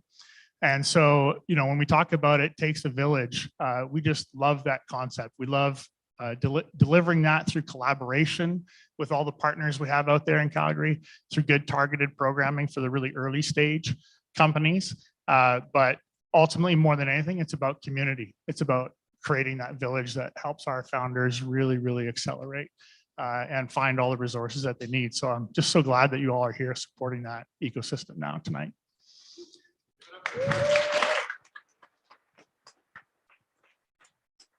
So I've had this conversation happening over the last number of months since I got first introduced to the next startup. And through all these different conversations that I've had, I continue to bring this startup up because I'm so excited about what they're doing. And so I don't want to delay any longer. James, come on up and tell us what quantum silicon is doing to change our world. Thank you, David. I'm really looking forward to telling you this story. So, I'm going to talk about what quantum silicon is. Quantum silicon is a company that's focused on next generation computing. So today, we actually are still using transistor technology. It was invented in 1947. It gave us the integrated circuit. But the problem is the industry hasn't been able to move beyond this. And so it's created a real problem, which we're going to get into in a minute about, well, why is this a challenge? What I'm going to point out on this slide is what we do is we design and we develop and manufacture application-specific integrated circuits using quantum technology. We're not doing quantum computers, we're doing quantum technology on devices. Our devices are operated over 100 times faster than today's technology. They use less than 1% of the energy of existing technology. They're in silicon, so they're fully compatible with today's technology. And we're focused on addressing initial challenges in things like cybersecurity, communications, GPS, and we'll get into it. I want to point out that picture on the right. This is actually one of our circuits. And what you're seeing there is the way we actually operate. We take silicon, which is in what everybody's technology is today. We put hydrogen on it. The hydrogen is going to line up perfectly because of the silicon. Then we start removing individual hydrogen atoms, and you can see those little dots. That's actually a quantum dot on silicon, hence our name, quantum silicon. What's the problem that we're addressing? Our technology is not sustainable. If you look at how much energy we're using, Yale put out a study 4 years ago that showed our IT sector is third only to China and the United States in the level of electricity used. Think about that. That's 4 years ago. We had 7 billion devices on the IT devices connected to the web. We're now at over 15 billion. Well, where is it going? Here's the problem. If we continue on our current path with our technology and how much devices are getting added, the industry has projected that within 10 years, we'll have 1 trillion devices, internet devices. Well, the problem with that is that we're going to actually use all the world's energy in our devices. It's not sustainable. And what's the industry looking at? Well, you know, we haven't actually advanced. If you think about this over the last number of years, our technology doesn't operate faster. Apple's given us a whole bunch of different form factors, but nothing new. The costs are not going down, and we're off Moore's Law. So where does QSI compare to different technologies? Others must be working on just trying to solve this problem. So we asked Bob Doring. Bob Doring is with research at Texas Instruments. And he told us that others are trying to solve this problem, but no one is as near to a commercial device as QSI. What do we do? So here's one of the interesting things. QSI has invented all the technology behind this. We control the design, we control the manufacturer, and we control the devices. I think of this as if you went back in time and if you could patent the house or the home, what would you do? Well, we patented the house, every design of house, we patented the tools to make that house, and oh, by the way, we patented the sidewalk. We patented the interconnect between the atomic world and the macro world. We use AI, ML to make sure that our devices are perfect every single time. We don't make a mistake. So our devices actually operate. One of the last things that's kind of cool is our devices are actually not reverse engineerable. Once they're made, you can't look, if you tried to look at the circuits, you'd actually destroy them. We do have a world-class team. The team is actually, well, I'll point out something interesting. There's only 2 of us that don't have either our PhDs or are working on their PhDs. So we're just too old to get there. So everybody else is actually world leaders in the area. We've been able to generate a path to, we've created the simulated devices. We actually have identified real devices that work, that will solve problems, like a quantum random number generator. It will give cybersecurity a whole new meaning to protect all of us and our devices. How do we make money? What we do is we actually design, we sell designs for circuits. We sell actual devices themselves we can manufacture. We have capacity inside to manufacture. We control all of the tooling, so we can license the tooling. So we've actually been able to figure out a way that we're just following into what the rest of the industry does is how we actually make money. The markets that we're actually going after, the semiconductor market is over half $1 trillion per annum market. Okay? The markets that we're actually going after are all over $1 billion markets. And so we're focused on addressing real world challenges today. Oh yeah, and we're planning on making money while we're doing it. We believe that we can actually generate significant returns for our investors in this. And what we have actually seen is if you take a look last year, just in the first quarter, there was over $15 billion of M&A transactions done in this sector. This is a huge market, huge opportunity. This actually changes everything. Thank you. Thank you, James. And up next on the Q&A, we have the lead investor that's been working with you guys through this whole process, Jade Alberts from Peer Guidance, as well as Canadian Blockchain Consortium. Thank you. And I don't know why I'm the lead investor on this because I'm the only one with no college education. So this was way out there for me. So I have a question for you. Why haven't other semiconductors been chasing this technology? You know, that's a great question. You know, one of the things that's kind of interesting is the way the industry operates. If you look at Intel, Intel's i7 chip, which you probably have in your computer, is 15 years old. The industry has been really focused on trying to advance existing technology, not trying to create something new. And we see this all through various different companies. They don't make that transition to different ones. They're at the top of the S curve. They're trying to eke out the last part, but they have not figured out So part of the challenge is some of the technologies that are being looked at, whether it's optics or so forth, don't actually integrate into today's technology, which is a fundamental problem. They'd end up stranding their own technology.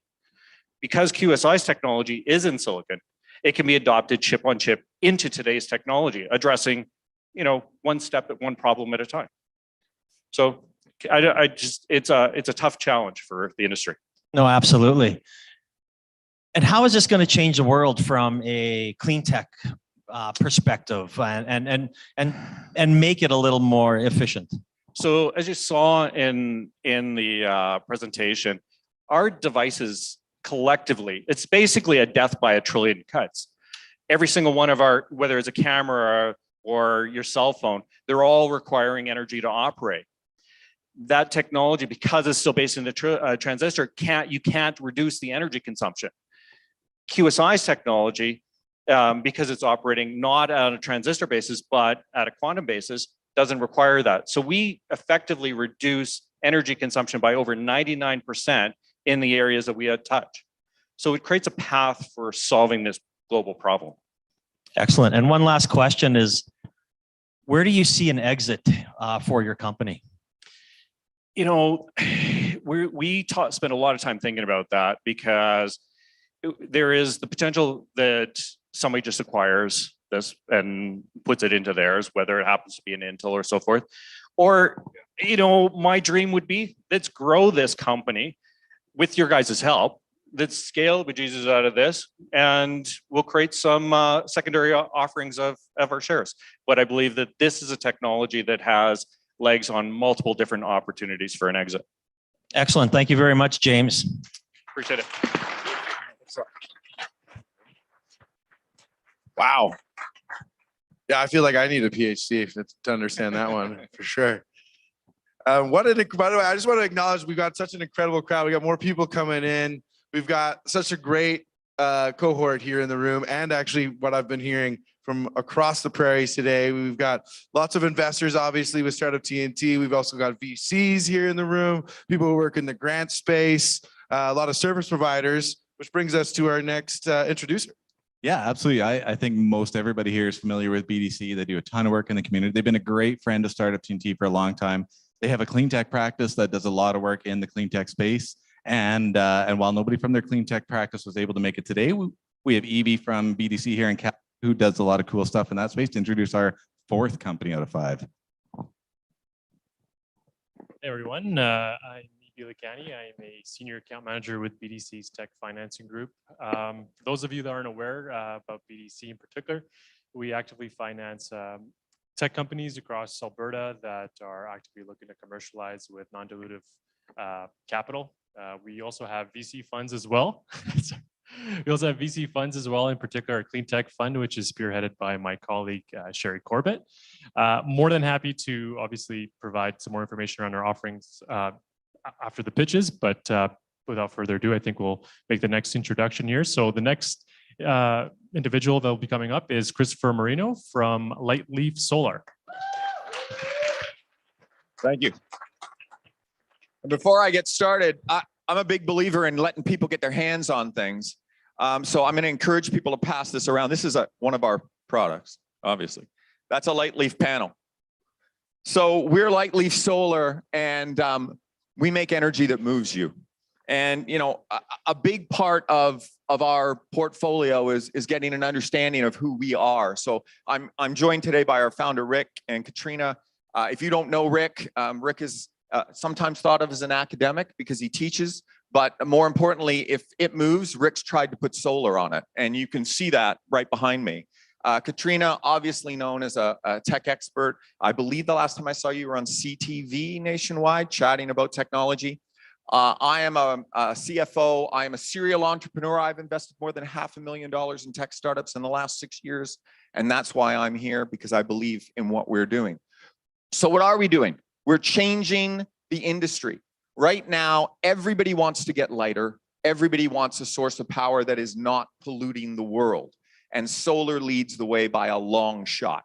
And our carbon fiber panels are 25% the weight of anything that competes with them, which means we're lowering the weight of every vehicle that they are put on. In addition, we are far more efficient. And so we are able to produce power at lighter weights. And that's the global movement right now. We have petroleum, heavy, old, expensive technology, and we're replacing it with lightweight, electric, and renewable energy. So this is what people have tried. These are real people who tried real things to get solar. Square, heavy glass panels don't move well, and stick-ons don't really last. So what did we do? Well, we came up with a carbon fiber composite that includes photovoltaic solar cells and gives you a product you can stand on. It gives you a product that you can use as a rock guard on the front of a trailer going 100 kilometers an hour. I don't recommend driving like that off-road, but some people do. We are lightweight, we're rigid, we're strong, and isn't that a sexy piece of tech? I mean, come on. It is a beautiful piece of technology. So the other part about us is we're future-proof and we're scalable. Every $100,000 that comes into our business as equity translates into 4 times manufacturing capability. We only need $60,000 in raw materials to make $500,000 worth of product, all right? We are very, very scalable. There's no super computers required in our office. We use them when we're designing our product, but the actual implementation and strategy is all low-level equipment. We're proudly Western Canadian. We're low impact because we're using carbon that's here in the United States, and we use biologically derived resins. So our competition, glass, it breaks, it doesn't go well. Stick-ons, not very long, have no longevity. Or you could get somebody to custom make you a carbon fiber roof for your car for about $220,000. Hopefully we make all of you rich enough to be able to afford that one day. This is some of our technology in action. You can see it on the backs of trailers. You can see it on sailboats. Great location there for that. And you can see it being used as that rock guard. What is the market? We get asked this all the time. Well, right now we pretty much dominate in the $52 million recreational market. We have multiple customers that already have 5 months worth of orders in with us. We're just launching into the marine industry that's about $86 million in solar. And then there's transportation, the big giant Goliath. I am happy to tell you that we have already started negotiating with one of the largest manufacturers of automobiles in North America to provide them a tonneau cover for pickup trucks. Makes a lot of sense, right?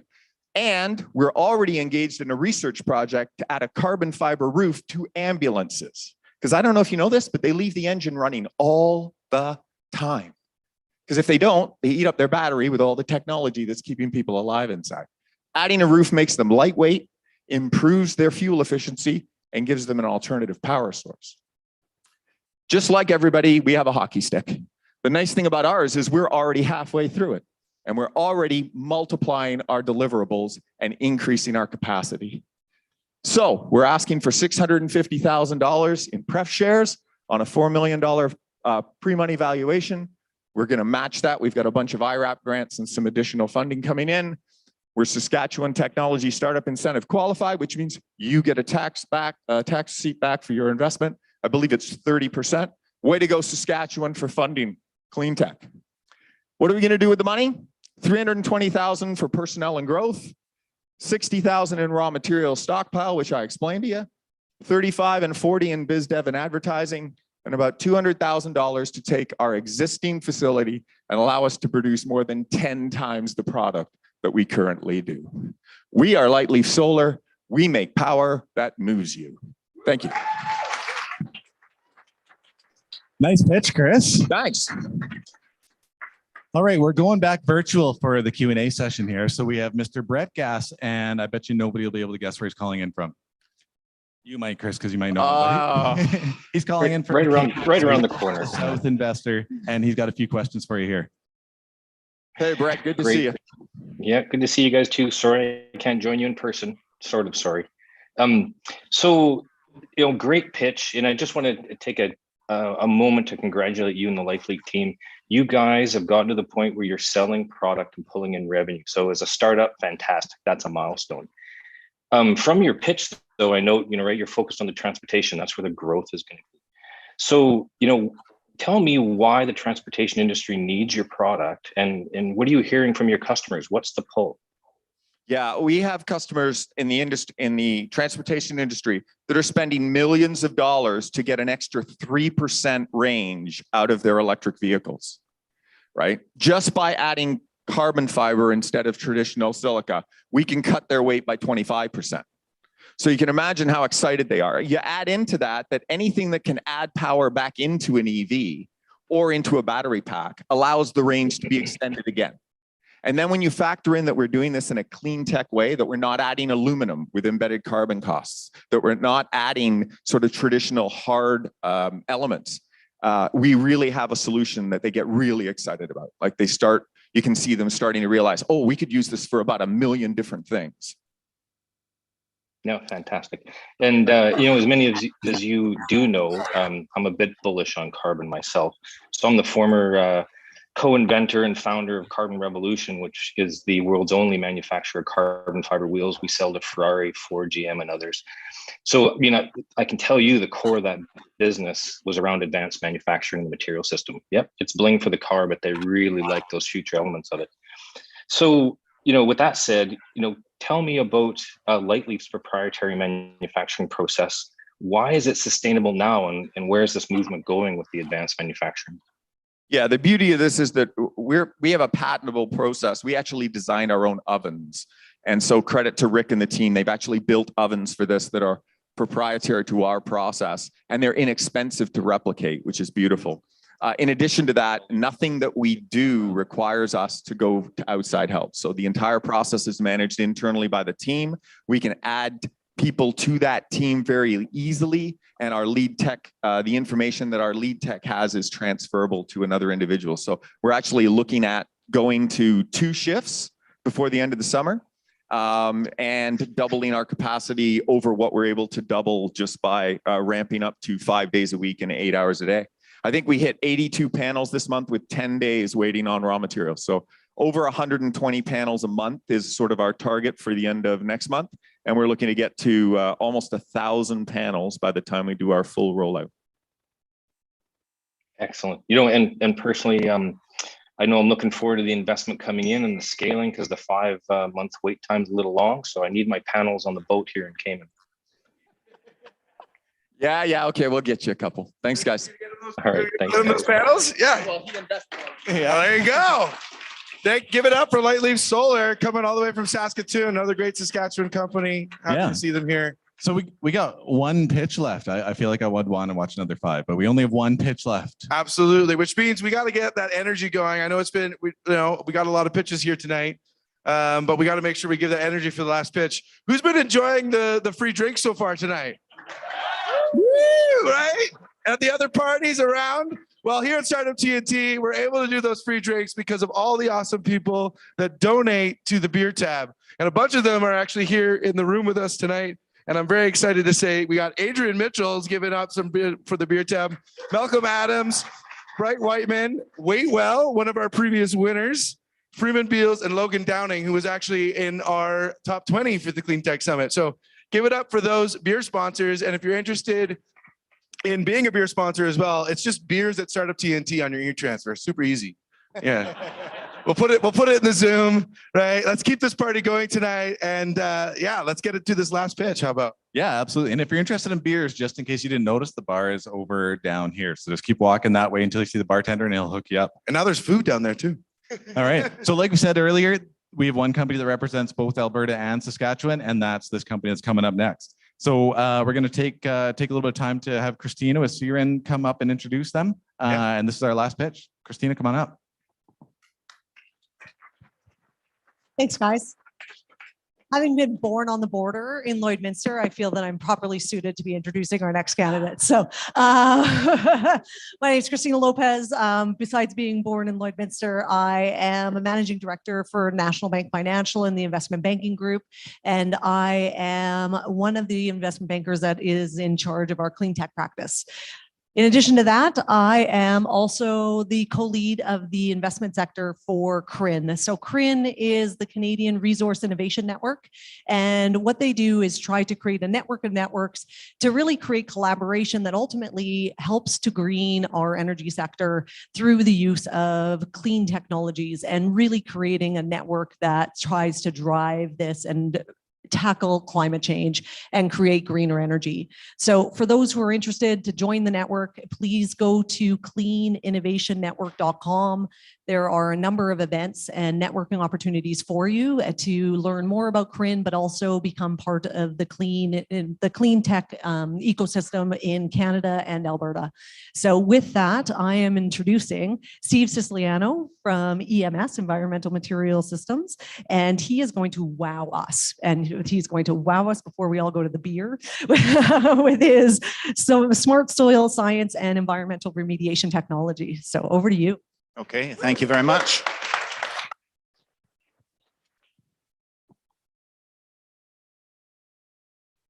Hello, everybody. My name is Steve Siciliano. I'm CEO and co-founder of Environmental Material Science, where we do smart soil science. Why do I say smart soil science? Because me and Derek are two of the top soil scientists in the world, recently ranked by Stanford in the top 1% of all soil scientists living and dead. And we're joined by our business development team of Josh and Carrie, who have launched over 25 companies in the Alberta space. Together, we've built a company that delivers tremendous value to our customers. We allow our customers to address their ESG needs as well as clean up their contaminated sites. We do this through innovative tech, and as a result, we make their life easy because currently it's not very easy. Like every overnight success, it's based off 30 years of hard work developing the science and technology. Mic up. This is very close, isn't it? Well, now we're much more intimate. All right. Well, that's good because right now is the most exciting time for EMS because we're dramatically increasing the number of sites we're using. And as a result, we're starting to see dramatic improvements in our ability to deliver value to our customers. Because as we increase the number of sites, our artificial intelligence systems are able to drive our customer value and increase it. And as a result, our initial sales projections of working on 16 sites in 2022, we've smashed through, and we're working on more than 31 sites this year. And the reason for that is we're able to now address key questions that our customers want. How bad is my site? How does my site compare to other sites? We're also able to optimize sensors. Where should they put our sensors? What other sensors should they use? Should they look at groundwater? What do I need to do to help manage my site most effectively? And we've just rolled this out and we're getting great response to it. And as a result, in fiscal year 2022 that ends in June for us, we've booked $1.7 million of commercial revenue and $1 million of grant revenue. And our projections are to hit $40 million of annual revenue by the year 2026.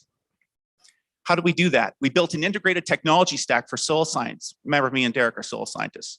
So we've combined the best of data analytics with the best of soil biogeochemistry, and then we combine that with three key technologies: Soil Sense, Optimizer, and the distributor. And as a result, we're able to dramatically improve and deliver value to our customers. We also defend this technology with defense in depth through our intellectual property strategy. We increase industry value through open source disclosure and patents on key technologies, as well as developing a proprietary database that drives our AR decision making. Most of our customers are not in this space. Most of our customers don't think about this. And the reason is they haven't really thought about why they need to make a lightsaber. So that's what this is. This is the key R tech. We call it a quantifier. When the engineer made it, I'm like, you made a lightsaber, didn't you? But it's actually a quantifier. You should see an animation. Brandon promised me he would have an animation going. Well, you're not going to get to see it built. But this quantifier, this is all right. Well, anyway, so Generation 3 quantifier. go 30 feet underwater and still work. It can be frozen solid and still work. And in fact, and will not cause an explosion at your refinery. For those of you who manage oil and gas facilities and pipelines, that's a big deal. So as a result, this generation of quantifier is able to be deployed in the world's harshest environments. I'm also proud to say that this was built in Calgary, Edmonton, and Saskatoon. And as those of us who live here know, we live in some of the world's harshest environments. So it's basically working in our hometowns very successfully. So this quantifier, what it allows us to do is it allows us to grasp the $55 billion market opportunity. There's over 21 million contaminated sites in the world. The world spends about $1 trillion every year managing these sites. We think our technology DMS can capture 5% of this market.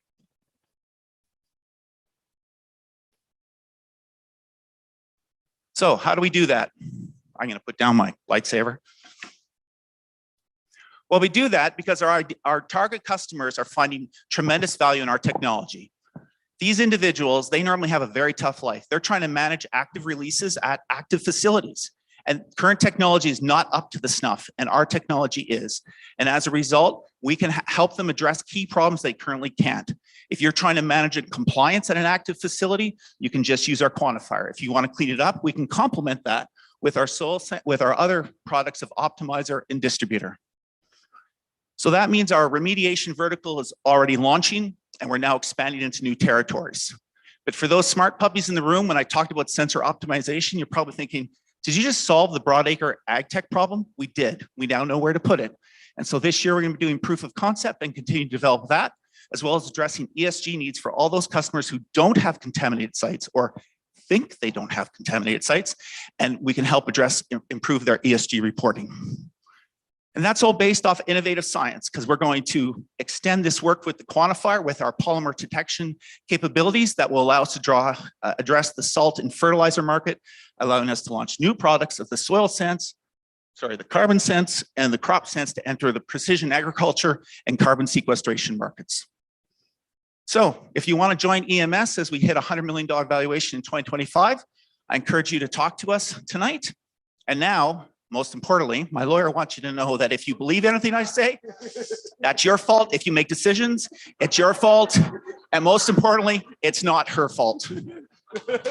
Thank you.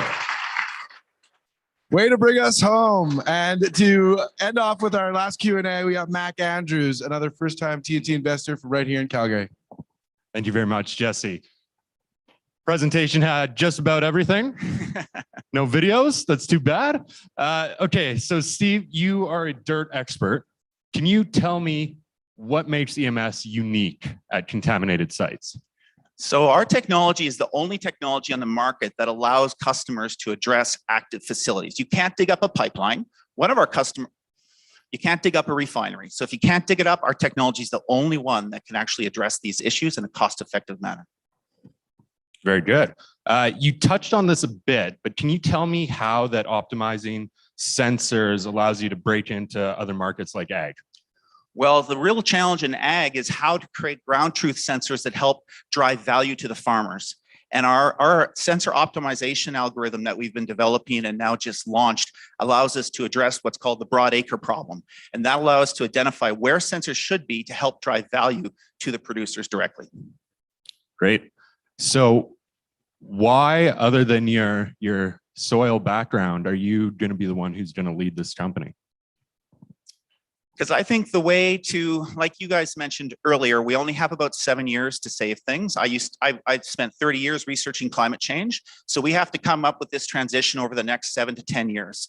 And I think that EMS is well poised to do that by increasing value to the world. And as we increase value and help address this problem, the money will follow. Awesome. One last question.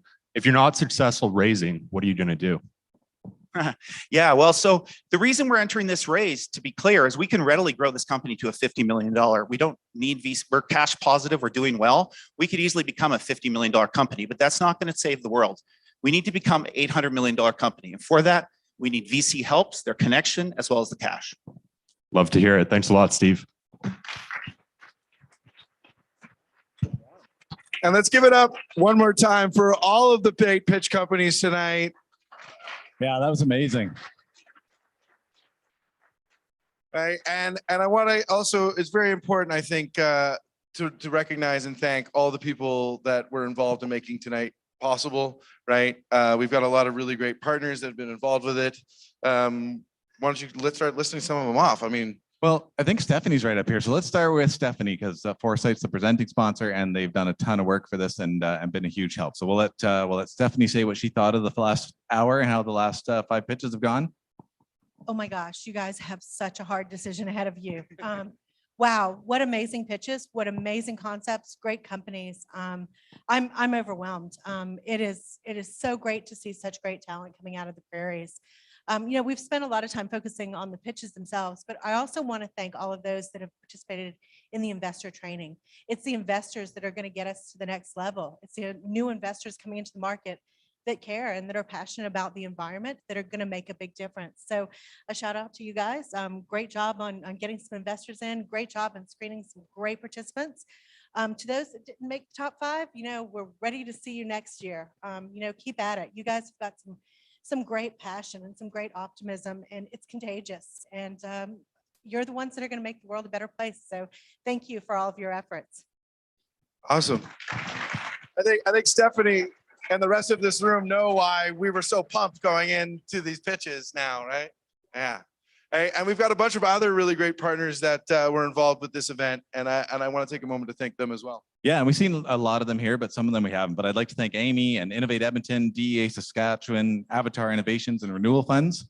Yeah, and then actually that's only half. So we got Platform Calgary, BDC Capital, Crin, MyTax, and Eco Canada that were all involved in today. And also a big shout out to everybody who's been watching from all over the prairies. We've got 3 launch parties up on screen right now. Give us a wave when you hear me. It's going to be like a delay. So there we go, which is always fun. And yeah, we've got a bunch of other really great people to thank as well. Yeah, and this has gone really smoothly, and that is thanks to some really impressive staff that we have at TNT. So I'd like to thank Dom and Jocelyn, Amanda and Brandon.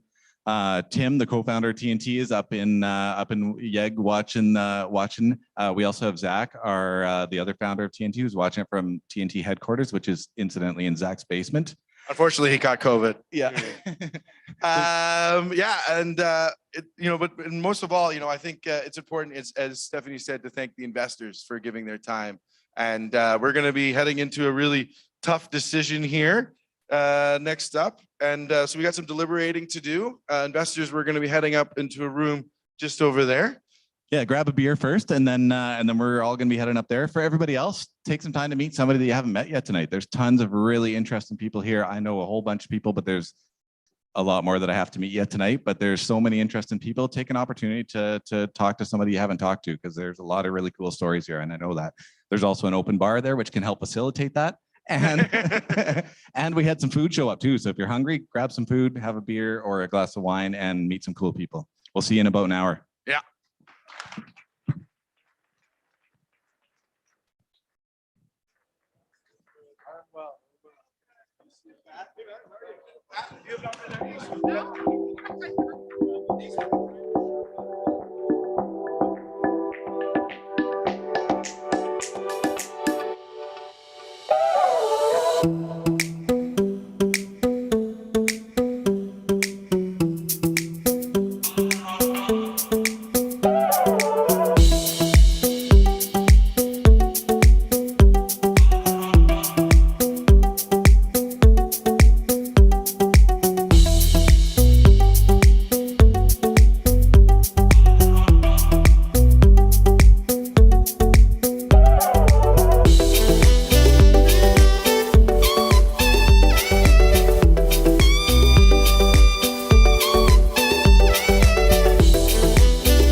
let you go. Oh, Paris, I won't let you go. Oh, Paris, I won't let you go. Oh, Paris, I won't let you go.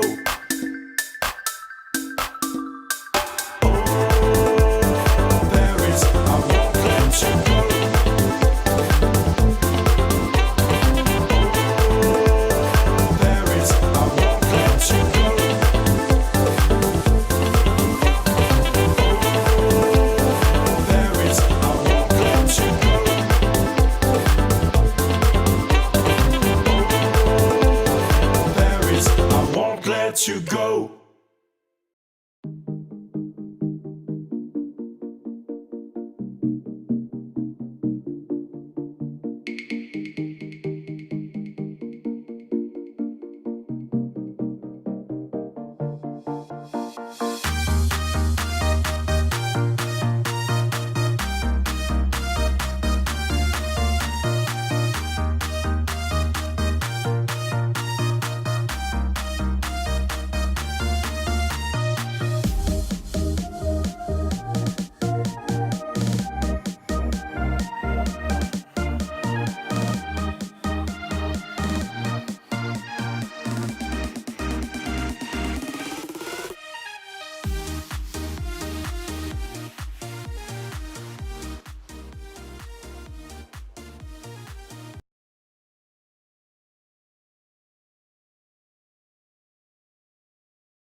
The investor announcement. That's Neil, right. That was a tough decision. Yeah, yeah, that was a super tough decision. We had a lot of good conversation because there was 5 amazing companies that pitched tonight, and it was a really hard decision to see who's going to be crowned the winner of the investment tonight. Absolutely. But before we get there, I think it's important to know that if everybody's having a good time tonight, aren't you? Here at this investment summit, having a good time at home? Yeah, awesome.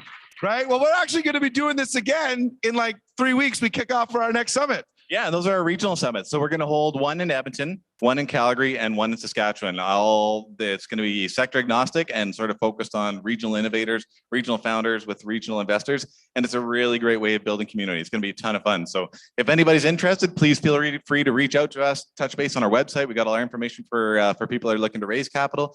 If you're an investor, please feel free to reach out on our website too, and we'll touch base. But it's going to be a ton of fun. 3 weeks away. Yeah, and for the very first time ever, TNT Capital, our brand new fund, is going to be co-investing alongside our angel investors in the spring. It's going to be so much fun. Woo! Super excited for that, right?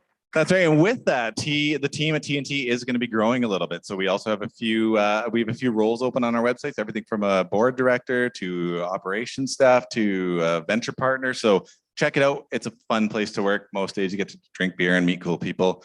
And yeah, so it's a good place to work. It's a great community building experience. Yeah, and it's really important also to remember as a community that capital, obviously, I mean, we talked about it on the panel at the beginning of the night. It is kind of the number one thing that these companies need, but they do need more things than just capital. They need connections, they need customers, they need advisors, right? The people in this room, the people at home watching at the various watch parties, you can be a part of that community. You can help these entrepreneurs. That's what Startup TNT is trying to do here in Western Canada, is create an awesome prairie startup ecosystem that we are so proud of and that we can say to the world, like, we built this community, right? Let's have a round of applause for that.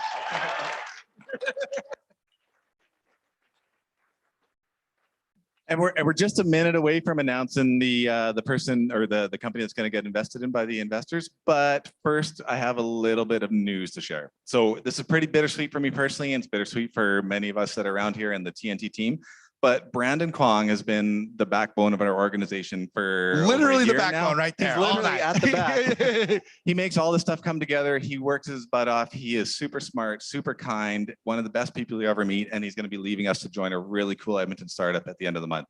So let's give Brandon a round of applause. As he comes up on stage, he's going to come up on stage. Come on down, Brandon. Yeah. A lot of people in this room know you and they're very proud of you. And as a special token of TNT appreciation, we wanted to give this opportunity to you to announce our winner tonight. This is exactly the type of thing that operational leads hate to do. Come on. Okay. Well, we'll support you. Don't worry. We're right here. Okay. Yeah. Okay. Well, I guess it's just as simple as that. Can I get a little bit of a drum roll? The winner of our Cleantech Investment Summit is EMS. Woo, Steven, come on down. There, Steven. Yeah. I'm sorry I couldn't get your video to play, but it didn't matter. Woo. And we got a bottle of champagne here. What's most exciting too is not only is he getting the initial guaranteed investment, our investors are so happy they're going to be adding more investment into this company. And as we were saying earlier, we're all about side deals here at TNT. And we've got a few deals that we can talk about tonight that are already committed. And I want to call these companies down. We've got LightLeaf Solar and Nanode. We're getting some side deals from our investors already. And actually a company that didn't even pitch tonight. If Brandon, are you able to run up on there and get it going? We've got Xavier with Picada, actually one of our top 20 companies that investors are really interested in. That's going to be getting a side deal as well. We're going to get them up on screen in a second. Prairie Robotics, Quantum Silicon, we're working on trying to get the side deal together. Just couldn't announce a commitment already tonight, but we know you also have a lot of interest coming from VCs, and there's some people in this room that might be interested in investing in your company. Happy to chat with them. If you want to learn more about them, talk to them directly. We highly encourage all the investors were saying, like, honestly, there were 5 amazing deals on the table. And we've never, it's one of the rare occurrences we have here at TNT where we have 5 deals that we really want to invest in. So yeah, let's give it up again for these awesome clean tech companies.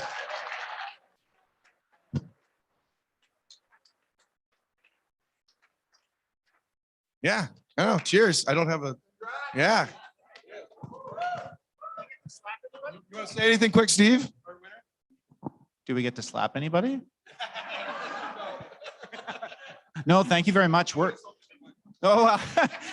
Night's young. No, I can't. I mean, the companies tonight were astounding. The reason I was up there, I'm like, oh, there's no way we're going to win because these guys are amazing. What a great group of companies you guys got. That's fantastic. And thank you very much for believing us and investing in us.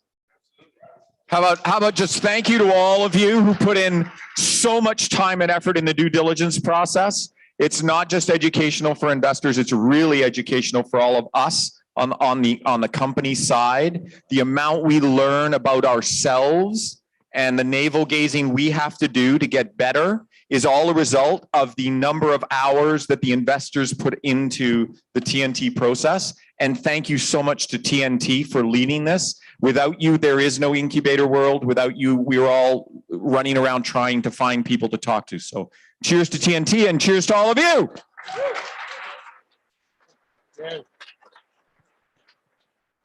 And yeah, just to know the total, we said tonight we're going to try to raise 500K. We hit that target and it's only going to go up from there. The investors got a week to decide on their side deal commitments. So look out in your inbox through the newsletter with Startup TNT. You can sign up for that on our website, as well as we're going to be blasting it out through social media and ideally the press as well. So you'll be seeing a lot of announcements coming over the next few weeks, as well as our spring summit kicking off. And with that, I think time to wrap it up. Yeah, just 50 companies, 39 investors, 3,300 Slack messages, multiple phones and emails, 5 kick-ass companies. It's been a fun night. Thanks to everybody for coming. Thanks for being part of the community, and we love y'all. Yeah. If you had the watch parties, enjoy your night. We got fresh pizza coming here. We're going to be here till at least 10 o'clock, and then we got another after party to go to. So let's have fun. Let's celebrate.